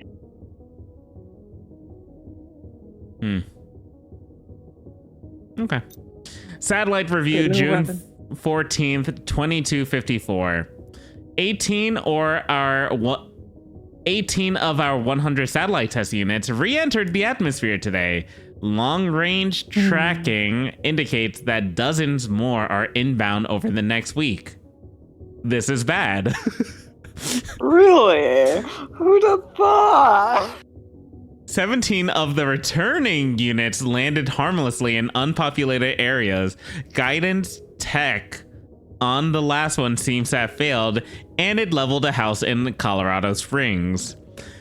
We've got a thorough, persuasive report that we're getting ready to send up the chain, even if it exposes us. We've got to make command aware of everything we've sent into space, so we're ready to deal with it when it comes back down. If the timing works out similarly, ISS-2 could be on its way down in about 16 months. Plenty of time to destroy it before impact. Nothing to worry about. That is horrifying. Yeah. That they had 16 months. And so I think they just blew it into smaller pieces and it still came down. This sounds like Mega Man X5, actually, if I remember correctly. Because wasn't it X5 where like there was a giant meteor coming at them and they needed to build a giant laser and it wasn't a guarantee that it would get destroyed, and even if it was like 100% of it, it got destroyed to an extent, but X and /or 0 needed to still get sent into space and sacrifice themselves to destroy the meteor? Yep. So they didn't have an inspiration X there. or Ace, X or Nope. Zero, Nina or Ace to go in to go destroy Well, this. Nina was sleeping. Ace was around. Ace, you should have done it. This should have been your job. Where were you? Why didn't you? Are our last hope. What year did Nina go to sleep? Hang on. 2203.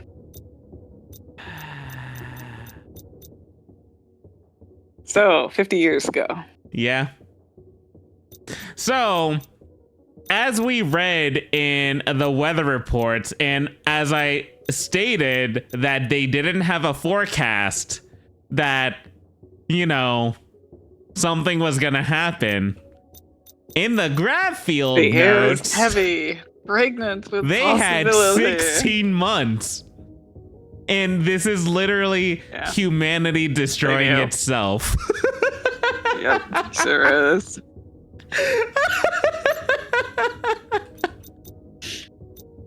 Management.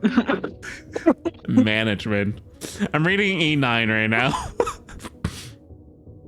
Experiment 9, a Swift soldier unit, not a guardian, the result of the military-industrial complex's reckless yet inevitable attempts at appropriating whatever bleeding-edge scientific research it sees fit. Built for aggression and imbued with native graph field technology, 9 disintegrates opponents with its high-energy plasma tail and ultimate acid abilities. It dominates the battlefield by throwing its opponents off guard. It does. By both inverting its own gravitation at a whim and that of its opponents. It hopes to catch opponents unaware by shifting the flow of battle and striking before the foe can react. Quick feet and a quicker mind are required if one is to have any hope of defeating it. So I'm sure 9 will do an adequate job of separating the wheat from the chaff. Chaff? Yes. Yeah. Yes. A little distasteful, knowing it was blindly created as a weapon for a war that hadn't been fought yet, but the war is here now, and every life that will remain depends on it. Really? The entire war depended on E9? This is Ellie talking now. Oh, true. I forget about that for the context at times. I pray it will be enough, but also not too much. Such a strange balance to strike. Proper defenses, but not unstoppable. Adequately adversarial, but can be learned, mastered, beaten through skill, knowledge, or luck. How fortunate then that the military-industrial complex of the 2200s was so perfectly somewhat competent at their jobs. Almost feels like someone 800 years ago was planning for this. Oh, wait. So somebody decided to destroy humanity. Management. And then they ship this creature to the water grab to this underwater facility where it would survive. So weird. Management. Who wanted to destroy? It's management, yes, but it's like Ellie is a stated plan, though. That it almost feels like someone 800 years ago was planning for this to happen, the destruction of humanity. Well, maybe she did rewind enough to meddle a little bit, but not to prevent humanity from destroying themselves. Because I think she was trying to prevent them, but she could never find the full solution because it always came down to what it came down to.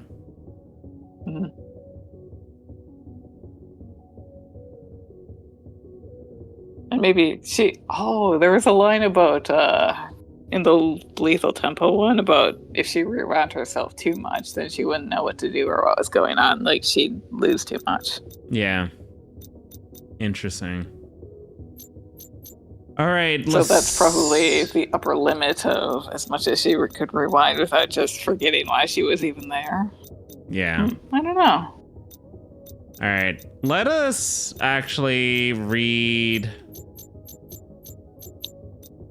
What is it? We got through six of them. Let's read Echo Beast lore as well, just to go through it again. Well, like Echo Beast and like Zen one more time, because I kind of want to just get all the context since we've gained more context about like what we're actually discussing. True.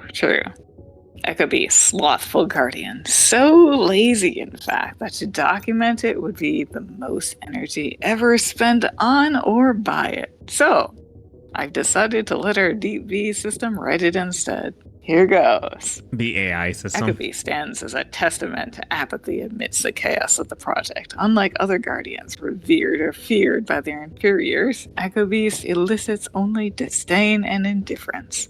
This slothful creature lumbers through the arena, its movements sluggish and lethargic. Its crystalline spikes, once formidable, now seem dulled by years of neglect. Despite processing the potential for great power, Echo Beast rarely bothers to exert itself. Its attacks, when actually forced to defend itself, lack the ferocity and precision of its fellow guardians. The minions it summons, perhaps reflecting its own lackadaisical nature, exhibit half-hearted efforts in battle, as if merely going through the motions. Even Echo Beast's defensive maneuvers are lackluster, relying more on its spiked exterior than any real strategy or skill. In a world where ingenuity and prowess are celebrated, Echo Beast is a stark reminder of wasted potential. Its laziness is so profound that even attempts to exploit its weakness are met with indifference from the development team. Despite its laziness, Echo Beast remains a formidable opponent, if only because its sheer existence defies the expectations of those who encounter it.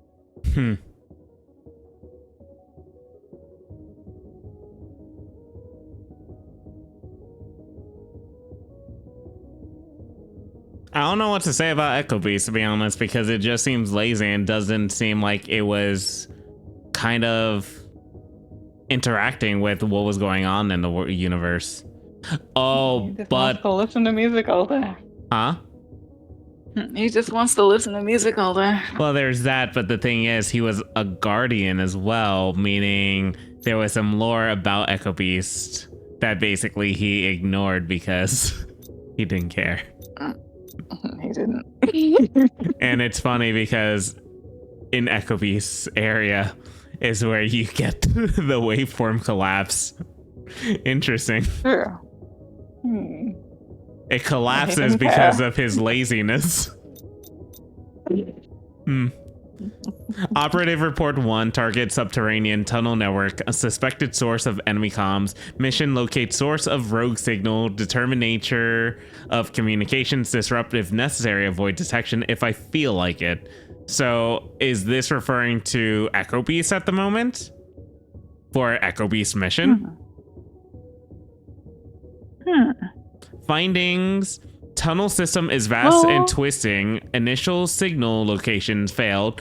Cave walls here are covered in a type of resonant crystal that acts as a confounding relay. Further exploration needed.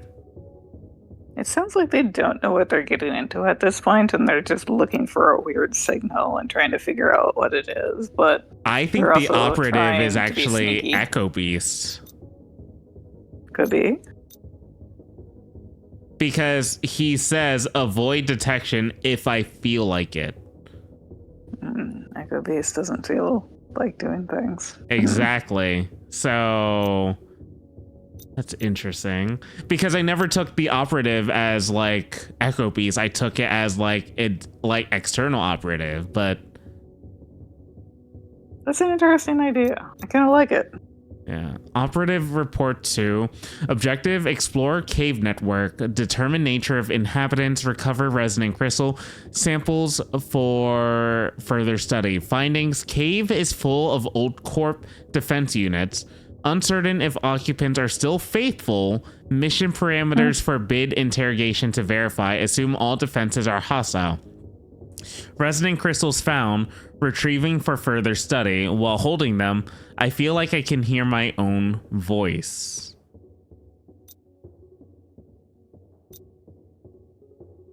Operative report 3, objective determined, signal relaying, proportion of resonant crystals. Previous observation indicates crystals amplify nearby radio data, but no mechanical basis for this transmission is apparent. Observation signals read from the cave's crystal come in collective bursts periodically. All crystals emit the same signal all at once. Signal contents unknown but feel familiar. Hypothesis: crystals serve as a transmitter relays nodes in a network built to carry a specific signal. Nodes in the network, it's an echo. Yeah, it's what you were stating before. Echo. Agent Report A. Help desk hit ticket. Top secret subterranean transmission network needs system reboot. 9 a.m. Arrived. No front desk or receptionist found. No facility supervisor present. Great. 10 a.m. Facility defense staff is inactive. System may require more than just a reboot. Go ahead and read the next one. All right. Operative Report 4. Maybe Echo Beef.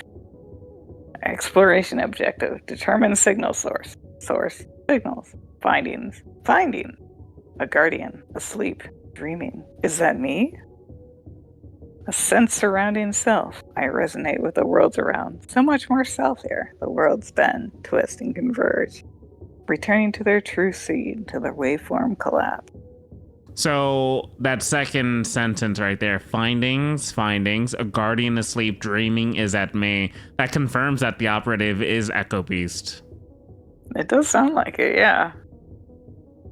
Again, I never thought that it was Echo Beast himself. And like when we read it the first time, it said guardian asleep, dreaming is at me. I just didn't connect the dot there. Me neither. Weird. So yeah, no, Echo Beast is the operative in this situation. I like it. But then Agent is somebody different, it seems. Indeed. Go ahead and read the next one. Agent Report B. Located in Advanced 2 transmission room. Guardian located outside transmission room was definitely awake and alert and not sleeping on the job.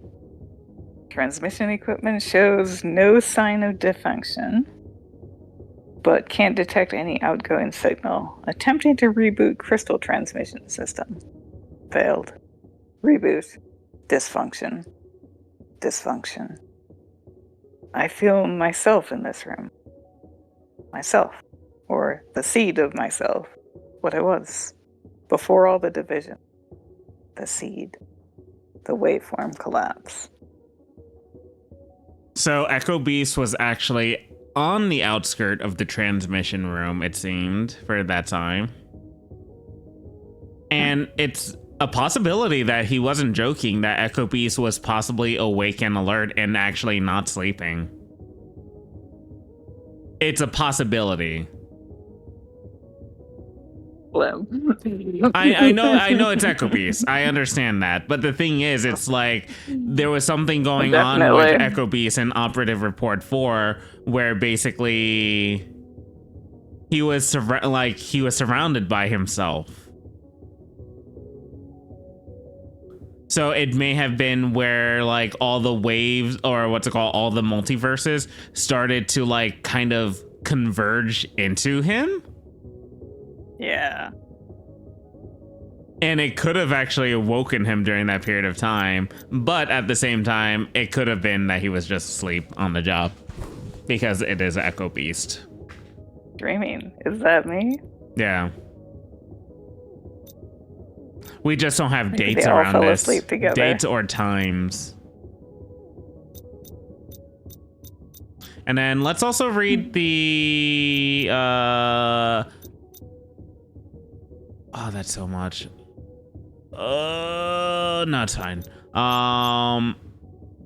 Let's go for Zen Primus. You read Echo Beast, right? Yep.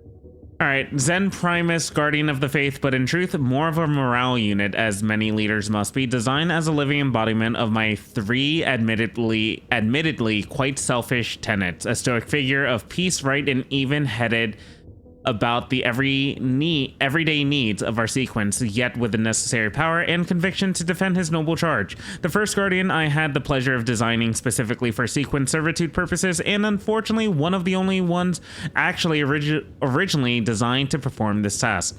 In an ideal world, we'd have 9 properly designed Guardians to see Midgar through, but time and resources have been unkind. Still, seeing Primus in action makes me truly proud. We are capable of greatness when circumstances allow.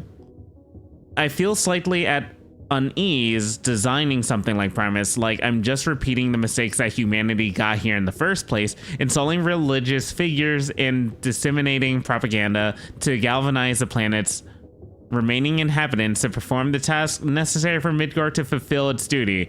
But what choice is there? Either we make this difficult choice, or we still have no more choices left to make. So Ellie knew that making something like Zen Primus was possibly a mistake for the world.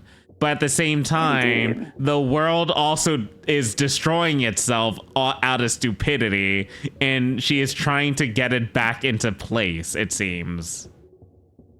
Indeed. Doomed effort. Oh my god. So Ellie was not wrong. Unfortunately. All right, go ahead and read the Zen stuff. I'll take a few excerpts. Oh man, I feel like I've read these so many times. Do you want me to read it? Great length. I will read it if you don't want to. You know, I feel like you've been the one reading it every time, actually. So maybe I will read it. Okay, fair enough. I hear your voice in my head when I look at this. So yeah, that's funny. It's remaining useful. It's a training manual for new testers. You wonder if anyone's ever actually read this. Let's make sure you've got what it takes to be effective on the job instead of defective. Ask yourself the following questions. Do you have eyes with which to gauge product quality? Do you have the raw gumption required to stare at the assembly line for hours at a time? Are you bold enough to swallow your frustration when we ignore your defect report? Welcome aboard. You know what? I could see where I heard myself talking for a period of time, but you did the reading better now. Excellent. Good to hear. It's been refined. Yeah. All right, this is 2204. A date. Cool. 22 again. All right. Inspection guidelines, July 1st, 2204. When analyzing items coming through quality assurance, keep a sharp eye out for key performance indicators. Remember, the customer's experience is the corp's reputation. Is the product free of visual defects? If there are visual defects present, do they look cool? Would a prospective buyer look at the defects and say, wow, that's kind of cool? Like a muscle man with a facial scar. Does the product perform according to specifications? If not, can we make any bugs look like charming features? Food for thought. If a defect prevents a customer's ability to leave a negative review, is it really even a defect? Okay. Defect reporting guidelines, July 1st, 2204. Same day. Okay. Which product line is affected by the defect? Did the product make any assertions about its own sentience or rights? Do you have the feeling deep in your soul that this defect has somehow occurred before, or perhaps simultaneously to another version of you, just an inch past your ability to fully describe it? Products making assertions concerning sentience rights or pain are known issues and are permissible within tolerance limits. Please ensure reporting is complete before disposal of defective units. End of service reporting, August 3rd, 2204. A month later. On behalf of the company, I'd like to thank you for a lifetime of diligent service. In preparation for your retirement, please consult the following checklist. Report to development for your exit interview. During the exit interview, do your best to remember the good times. If you have any funny stories or critical information for your next of kin, now is a great time to get it on record. After the exit interview, try not to make too much of a fuss as you gently ride the assembly line to your destination. It's unseemly. Devotion verification, January 1st, 2905. 701 years? Yeah. Yep. Sequence B. May these writings instruct you in the time-blessed art of cleansing yourself of troublesome defects. Follow 3 tenets. Be at peace. Maintain peak operational form. Do as she will. In this we shall shed the trouble of doubt. In this we honor the sequence. In this we keep the world whole and prepare our bodies and minds for Midgard.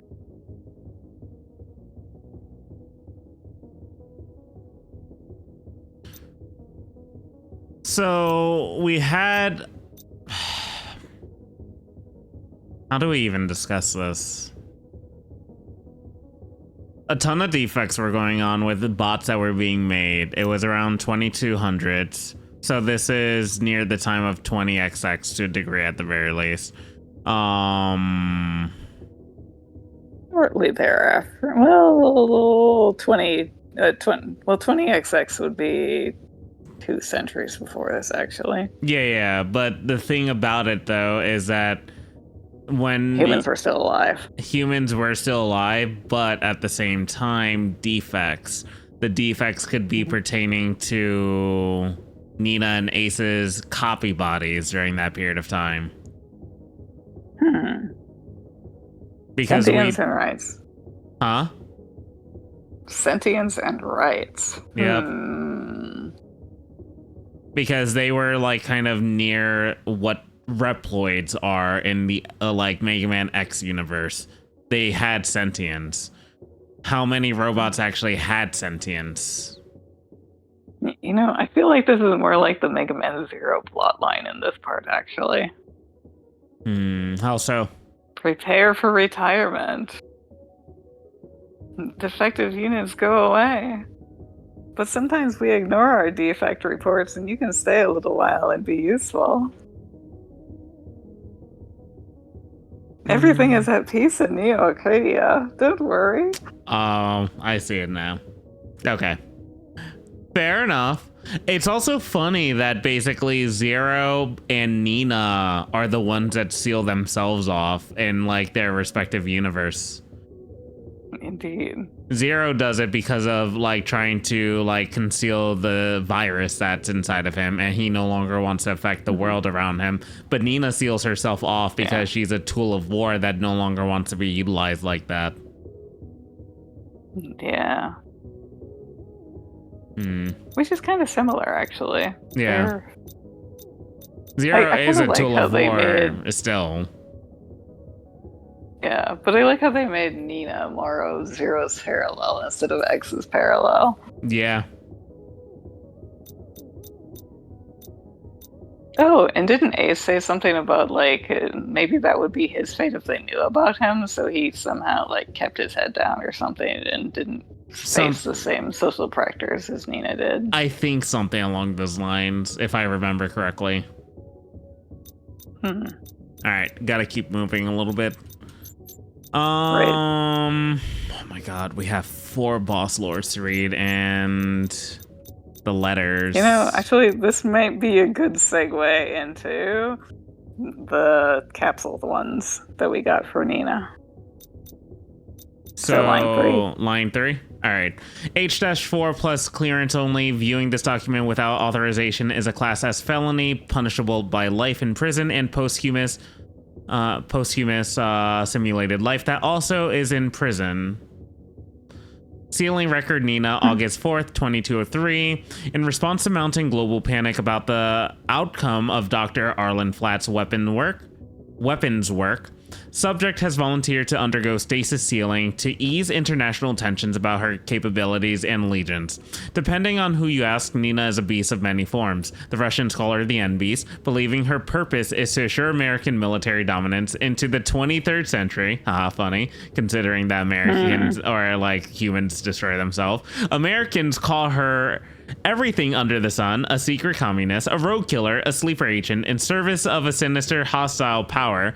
Reports vary on what power that actually is, what power that is exactly, be it an American secret society, an alien race, Sir Geoffrey VI, etc. I see a woman who's tired of the world's hateful gaze for the combination of things she's not and things she didn't get to choose. I'm not really sure if she's doing this for us or to escape the identity that has been thrust on her. Not really my business. I hope things are more peaceful in there than out here. Who 2203 made this? So that's a year before the inspection guidelines and the defect reporting. You're right. It is 1 year before that. Weird. Huh. In response to mounting global panic about the outcome of Dr. Arlen Flatt weapons work. So basically, Arlen Flatt was one of the doctors from the previous game, and he had created Nina. Yeah. Mm-hmm. So and he gave her a very dangerous cannon that never gets put away and is her arm and looks very scary and has lots of firepower. So basically, Mega Man, Dr. Light. But at the same time, like Dr. Light was a force of good, but Arlen Flatt was a force of psychotic evil, aka the Wily. So our Nina, got created by a Wily in this game. Mm-hmm. Yeah, but also, I don't think we've ever seen her with two arms before. I think we've only seen her with a cannon. So, she might not actually be able to put it away. Oh, you're actually correct about that. I always just assumed that, like, it went away. I mean, I was just kind of thinking about it, because then I was like, wait, well, Delta Ace actually has two arms. Too. No, Ace has a sword arm. I know. Ace is a sword arm. Yeah. But Delta actually has two arms. He does. Yes. And fingers on both of them. Yeah.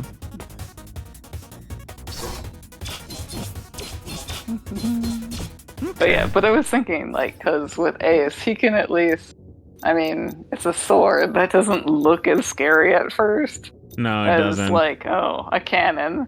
Yeah. But he is scary, but, I understand. Mm-hmm. All right, 10:15. Gotta read fast a little bit. Lab notes A. Right. In the late 2200s, humanity wiped itself out. I took to our research to find a world where it hadn't. So this is definitely Ellie. From the work of our forebears, we know that there are other universes right next to our own that we can't touch or taste or see. They exist in something resembling physical proximity just out of reach. We can leave this hollow world. I will figure out how. Lab notes 1. Versal research continues. I've detected a handful of nearby worlds. If they have a copy of me, they're probably figuring out the same thing I am. Do they think like me? Are they me? Every waking moment is spent deep in ancient research. Surely there's a key here. They knew our world wasn't unique. Did they find a way to communicate with nearby worlds? Lab notes Delta, our forebears, discovered the key hundreds of years ago, right before it killed them. Okay.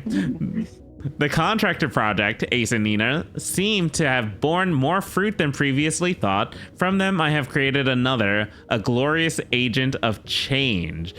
A commitment of everything that remains is necessary. I will build a cathedral here and turn this world's leftovers into a faithful flock. Okay. And then lab notes. If you're reading this, good. I've used the third to hide 4 keys away, separated the means to my sanctum from my person.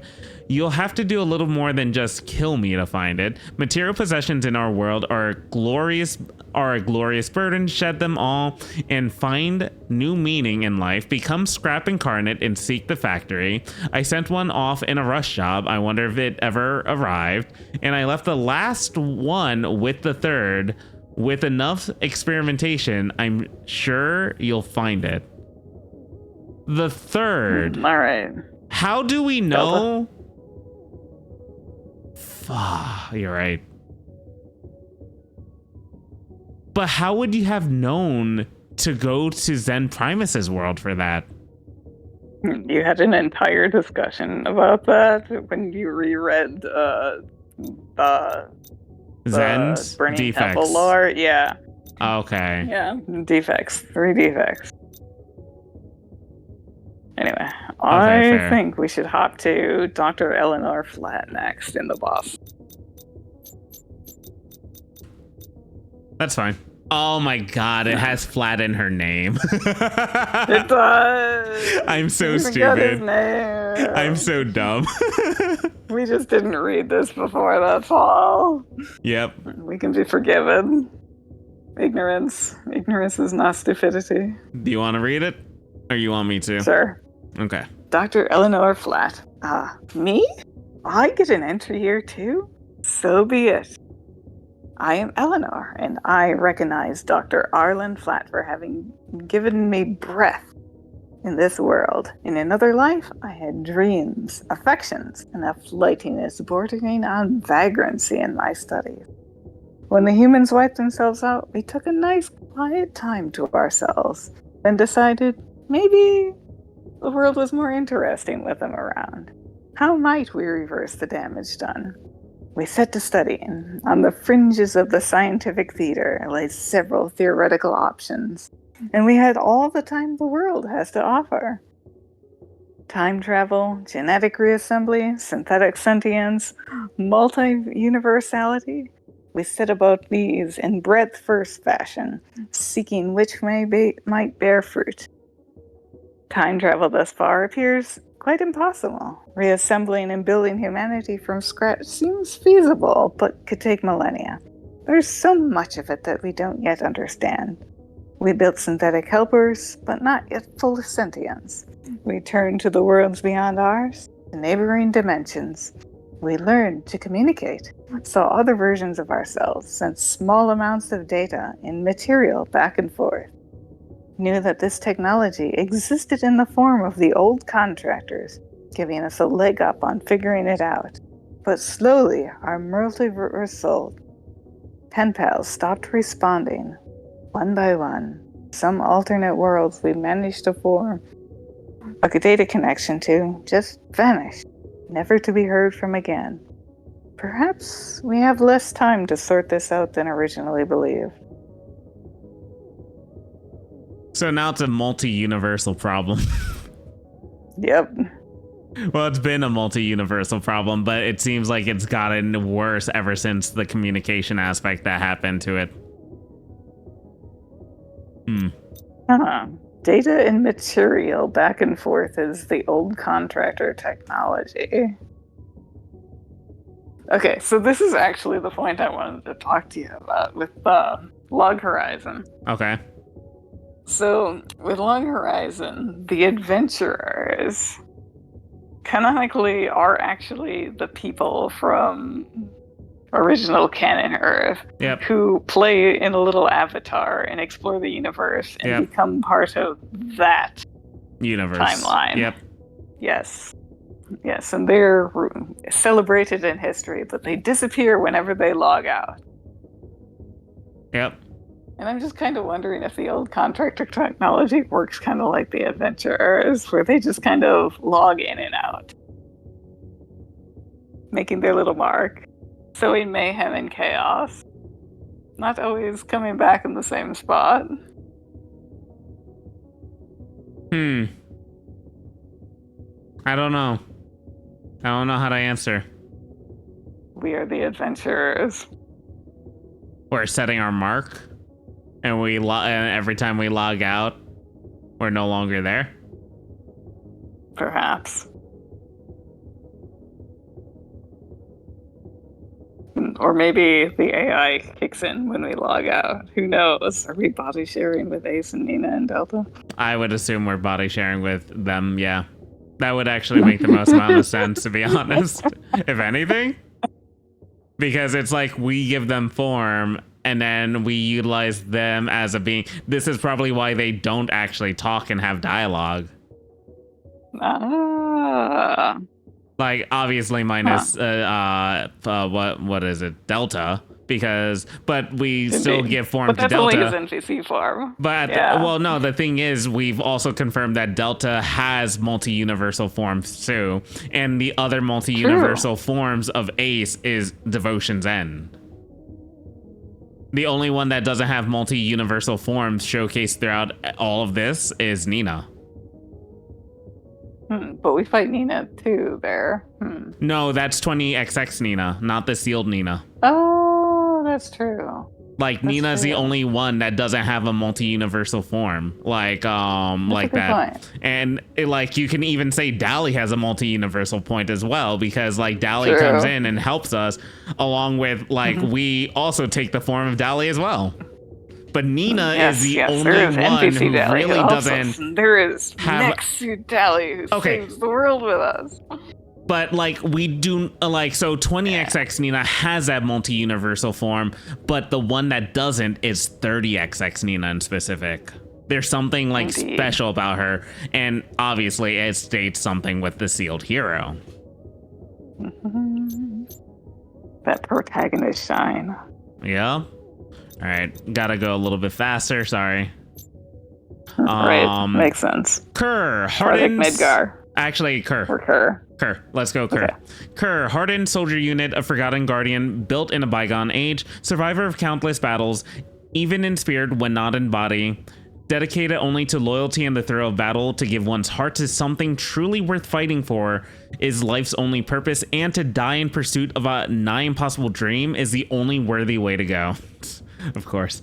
Not originally part of any legacy that by any right should belong to me, while sifting through the wreckage of yester era, in search of the tools I need to save this world, I found one humble pushing core, cool to the touch, but emanating a determination that resonated deeply with my own.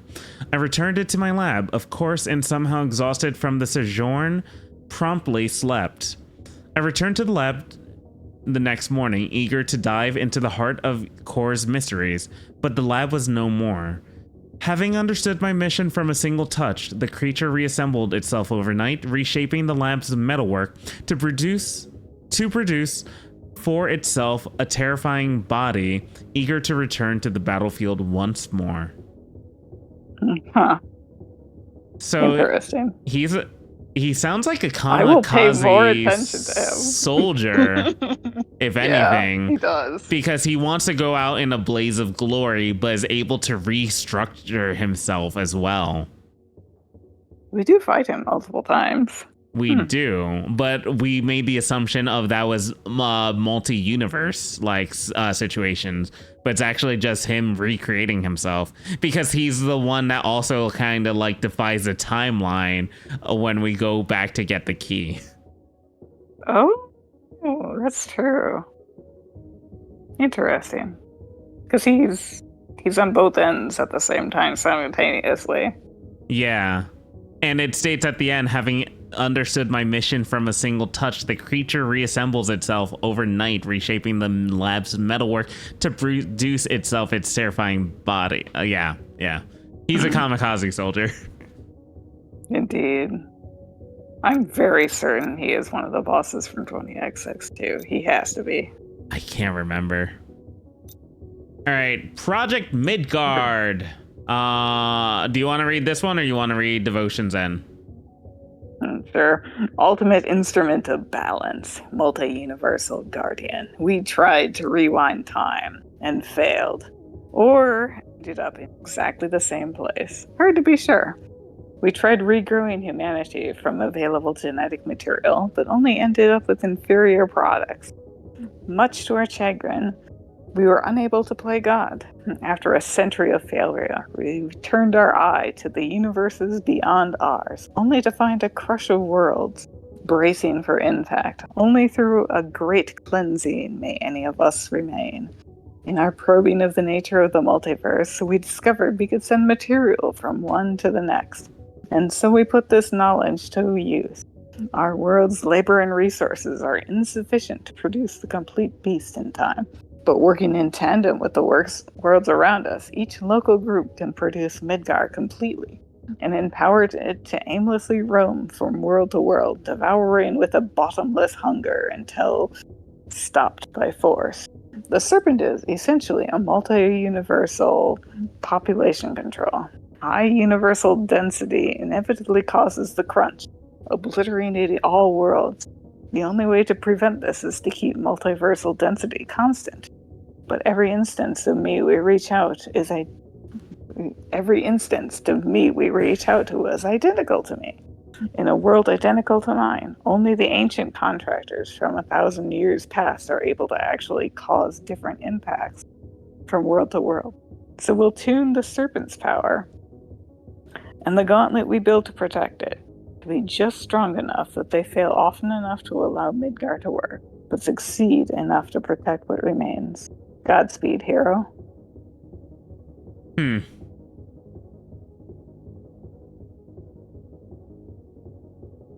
Only the adventurers can change things, but also the multi-universal crush. So in Log Horizon, there is the Empathian plotline, which actually I hate. But anyway, the Empathian thing comes from this theory that God is sleeping, and if the universe gets too complicated, it all falls apart because he's going to wake up, so we have to destroy things so he doesn't wake up. Mm-hmm. Point A, this is a terrible, incompetent god, and I dislike this because, on principle, this is lousy. Your god should be a god worth following, not something that just, oh no, the dream's too complicated, I'll wake off. Like, that's super... Fair. No. But anyway, that's where the idea of the Empathians comes from, and that's kinda... I prefer this plot a little bit more, but it's the same idea that there's too many things and they're all crunching together and they gotta thin them out and destroy life so that, yeah. Nonetheless, I think they should just upgrade their servers. But that's definitely the right answer. Upgrade their servers. Mm-hmm. They're out of space. The universe needs to be bigger so that all the other universes can fit in there. But the universe is already so vast. Yeah, that's why you gotta upgrade your servers. But how can you upgrade the universe when the universe is infinite?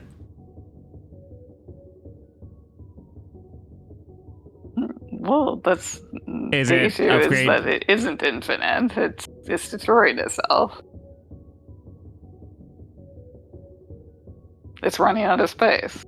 So that's not actually infinite. But how do you upgrade the universe? Is that the problem? Is that the never-ending loop?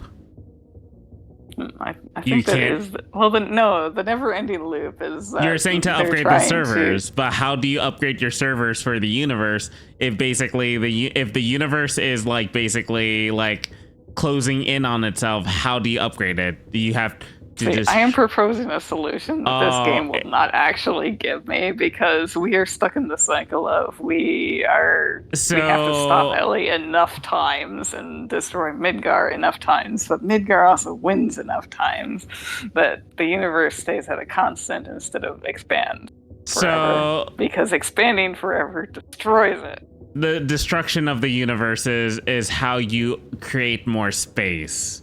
But if we're winning, it doesn't allow the space to be created, or does a universe still get destroyed? The universe survives if we win. The universe is destroyed and frees up more space if Ellie wins instead. Or Midgar. As it may be. Okay, I feel like we're gonna need like the ending context to be able to actually like figure out what that is then. Most likely, yes. All right. And time. Yeah. Which we're a little short on right now. All right, I'm going to speed read the 6 letters and basically devotions end, and then I have to end there for the night because I'm running on overtime right now. Righto. Because I might as well make this a full lore context thing since we're basically right there. All right, regret. It came out of nowhere, a shimmer of light, a thunderous rupture as matter stalked on matter without the physical space to do so, then the end. I'm sorry, Ellie, you were right. For all the good that does us now. That was Alexia. Right? Yes. It came out of nowhere, a shimmer of light, a thunderous rupture as a matter stacked on matter without the physical space to do so. Then the end. So was this the end of was this basically the end of humanity or basically the end of that universe? No, the end of that universe. Okay. And then Alexia realized that Ellie was right to end the universe, but the thing is, it's screwed up to have the mindset of ending a universe to begin with, and that's what basically is like the clash between like what Ellie's trying to do versus what we are trying to figure out. Yep. Oh my god, the player is stupid. Holy shit. Stupid. Oh my god, so Ellie's the genius here while we are the idiots? No. It's a bit of both. I think Ellie's being stupid here too because the universe is dying, so we'll destroy it ourselves. That's what Ellie's stance is here. Oh my god. Okay, yeah. All right, that's fine. A few words are... Everybody's stupid. All right, yeah. So that's where it's like we got everything to get the ending to unstupidify almost the entire thing, hopefully. We'll see. Maybe. No matter what, you cannot change the constant point of what the universe is unless you change the origin point, where it's like you're resetting all the way back to the beginning and then being able to fix it from there. But then you need to have the memories to retain that ideology there to be able to change the fate of your reality. And it would no longer be parallel universes. It will be one constant. I'm assuming. Because Ellie already knows that she can't change anything. Anything she changes is only gonna be changed for that universe. That's why at the point that the contractors can. The contractors can, but the only way to change it from the contractor's perspective is to change that from that point on. But that's not going to change Ellie's universe. It's still going to only affect the universe of what the contractors would change. For what Ellie would need to do, she would need to go back to the origin point and reset everything back to 0 so that it can go to a 1 on a creation of a consistent timeline without the time travel mess. But she would need to figure out a way for her to keep her memories to do that. Because the only way to go back to the beginning and change things to make things change is to keep your memories. At least that's what I think. So that makes sense. And maybe you could do that with Data itself, something like Nina, something like Ace, because they're more digital. But at the same time, Ellie and Alexia are more... Oh, the contractors. Okay, yeah. Okay. We'll talk more about that later. A few words are scrawled with an unsteady hand. I believe this world spared me because you're still out there, Ellie. I know you'll find me before it's too late. No, she didn't. Bye, Alexia. Delta's note. Bye, Alexia. Persistent pays off, huh? If you're here, I guess that means I'm not. I'm sorry for pushing you so hard. I just want what happened here to be anyone else's fate. I just don't want what happened here to be anyone else's fate. Yes. This world isn't one you belong in. She gave me this years ago. Told me to guard it with my life. Take it. Stop her. If you see me again, no hard feelings. His song name is No Hard Feelings, by the way. It is. This is just the way we are, destined to clash, fall, and rise again. Damn it, Delta. That's my boy. Because he's sorry for pushing us to the limit that, like, he had to. But he just doesn't want what happened here to be anyone else's fate because his world ended. He greedily wants to save all of the worlds. Damn you, Delta. Why do you have the most amount of character development? Him and Ellie actually have it a lot for this entire game. Yep. Him and Ellie are like the main characters, actually. They pretty much are. A few words are written with razor-sharp precision. Willingly, I give myself to something more. What is this one? Ace. Yes. Becomes Midgar. Thank you. So that was Ace's message. Yep. But he gave himself up not because he wanted the world to get destroyed, but because he wanted to try to save the universe. Indeed. Because I think he started understanding from Ellie's perspective of what was going on. And that's why he gave consent. But the contractor Ace that we control doesn't do that. And Nina doesn't have the context of what Ellie's trying to do until we've reached the point where we're at now. Makes sense. Ellie's note to you. If you've come all this way, you've earned the truth. 800 years ago, we discovered the verse while trying to find a way to fix our ruined world. We failed and we found something worse. Something out there is causing the verse to expand. More worlds, denser worlds than it can support. So is deep verse the issue? That is my running theory. Yes. Something out there is causing the verse to expand. More worlds, denser worlds than it can support. It's folding in on itself, and with every fold, countless worlds are lost. There's only one answer. If the verse's density is causing it to collapse, we have to thin it out ourselves. But we only exist in this one world. What can we do to destroy it in hopes that one nearby will survive? So they need to destroy deep verse. And they need to find a world that doesn't have the deep verse. Maybe? They need to turn off the universe simulator.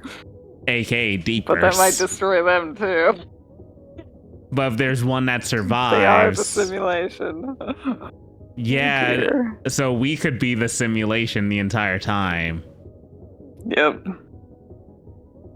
Okay. Ellie's other note. The key to all this is you, dear reader. All the worlds near me are similar to ours, except for you, except for what you do. You're fascinating. Sometimes you're unstoppable, and sometimes you trip on the first spike you see and die. Sometimes it seems like you just vanished from this world for no particular reason, so I freed you. I let you out. Ta-da, Ellie's Gambit.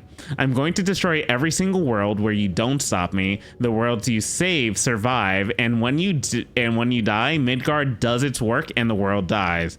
Hopefully this will be enough. Try to save at least a few of these worlds for her, won't you? So she's referring to Alexia there. Yeah. Also, it seems like you just sometimes vanish from the world for no particular reason. I'm not going to lie. When reading this Ellie's other note, I actually got chills reading that after like kind of going through all the dialogue that we have. Because it is Ellie not talking to Nina, not talking to Ace. She is literally talking to the player. She's actually breaking the fourth wall. She is. God, how did the lore of this game actually be as good as it is for it like having so many different points to look at, to break down, to kind of figure out what happened, and then flip it the nail on its head for Ellie to be the ultimate good guy? I mean, she's an idiot too. We're all idiots. She's an idiot, but she's like the idiot trying to save the universe. She's trying to because like what she said to us, if she wanted to destroy the universe, it's like she could have done so at any point. She already figured out how to destroy the universe. She just didn't I think care. She was just talking about humanity, wasn't she? She was talking about humanity, yes. Yes. And you know what? She probably should have in this world. Because humanity brought its own end because of what they did with Deep Verse, what they did to humanity literally destroying itself in the process afterwards too. Not only did humanity destroy itself, but Deep Verse made sure that everything else would go down too. And Deep Verse was created by humanity. Yes. Oh my god, actually thinking about it, Deep Verse was created during the time period of the developer Todd actually being like super depressed, along with Lou trying to fix stuff to make Todd happier, and then all of a sudden it just like the final version that was created is the one that actually ended up kind of destroying the universe. Indeed. And we saw that million-year-long simulation. That one was way too long. Yep. I'm still convinced it's all simulations. They need to upgrade their servers, but instead they're deleting everything. No, they don't need to upgrade their servers. They need to destroy Deep Verse. That's the headcanon at the moment. The servers don't need to be upgraded. Deep Verse needs to be destroyed. Sorry, Legacy. But then they all die too, because the universe simulator is their world. Yes, but at the same time, there's hopefully here. one world that will be sacrificed throughout all of that. All right, devotion's end. Something had to power the beast after all. The beast referring to Nina. We needed something Midgar. Oh, Midgar, yes. We needed something to power the serpent's multiversal travel capability. One of our ancient heroes was in stasis, but the other one roamed free. We didn't need every version of him to agree. Thankfully, he's one of the only things that actually varies from world to world. Every one of me tries to convince him. Few succeed, but that's enough. If you want to see it for yourself, bring scrap to the factory where we made it. Lots of it. Okay, that was a hint for the scrap right there, too. And that's where I think you pulled that information for the scrap as well, too. Mm-hmm. In the end, some of him came to see the truth. All right. Ellie's the ultimate good. All right, PG. Delta is seen as the Demon King, but the thing is, it's like it's like neither of them were wrong. They were just not able to understand the issues going on for the other individuals in full, it seemed. Well, the thing is, Ellie wants you to succeed enough times. Delta really wants to succeed every single time and to force you on your way. Yeah. Because he's a good boy. He is a good boy. Damn, this was a near 3-hour lore session. I expected 2. I wasn't expecting 3. I was expecting like 1. I was expecting 2. And that was without reading like the foes. We read like 2 foes. Yeah, I don't know if we'll ever read the foes in full. But here's a quick thing for people to just look at if they want to pause through for all the foes. Here's some interesting information. Now. Whose father? Oh, it's one of the doctors. Flat? Yeah. Yes. So Arlen Flat being the father. That makes sense. All right. I'd like to continue talking, but I'm 16 minutes overtime right now, and I need to go to bed. So thank you for doing this lore discussion with me. Much appreciated. Thank you. Of course. It was fun. It was. All right, for those of you who watched this session, thank you very much. Highly appreciate it. And we will catch you dudes in the next session, which will be the ultimatum finale, which we may be doing separately. We still got to find that out. But anyways, thank you for watching. Highly appreciate it. Catch you dudes next time. Have a good one. Peace out. Bye. Mm-hmm.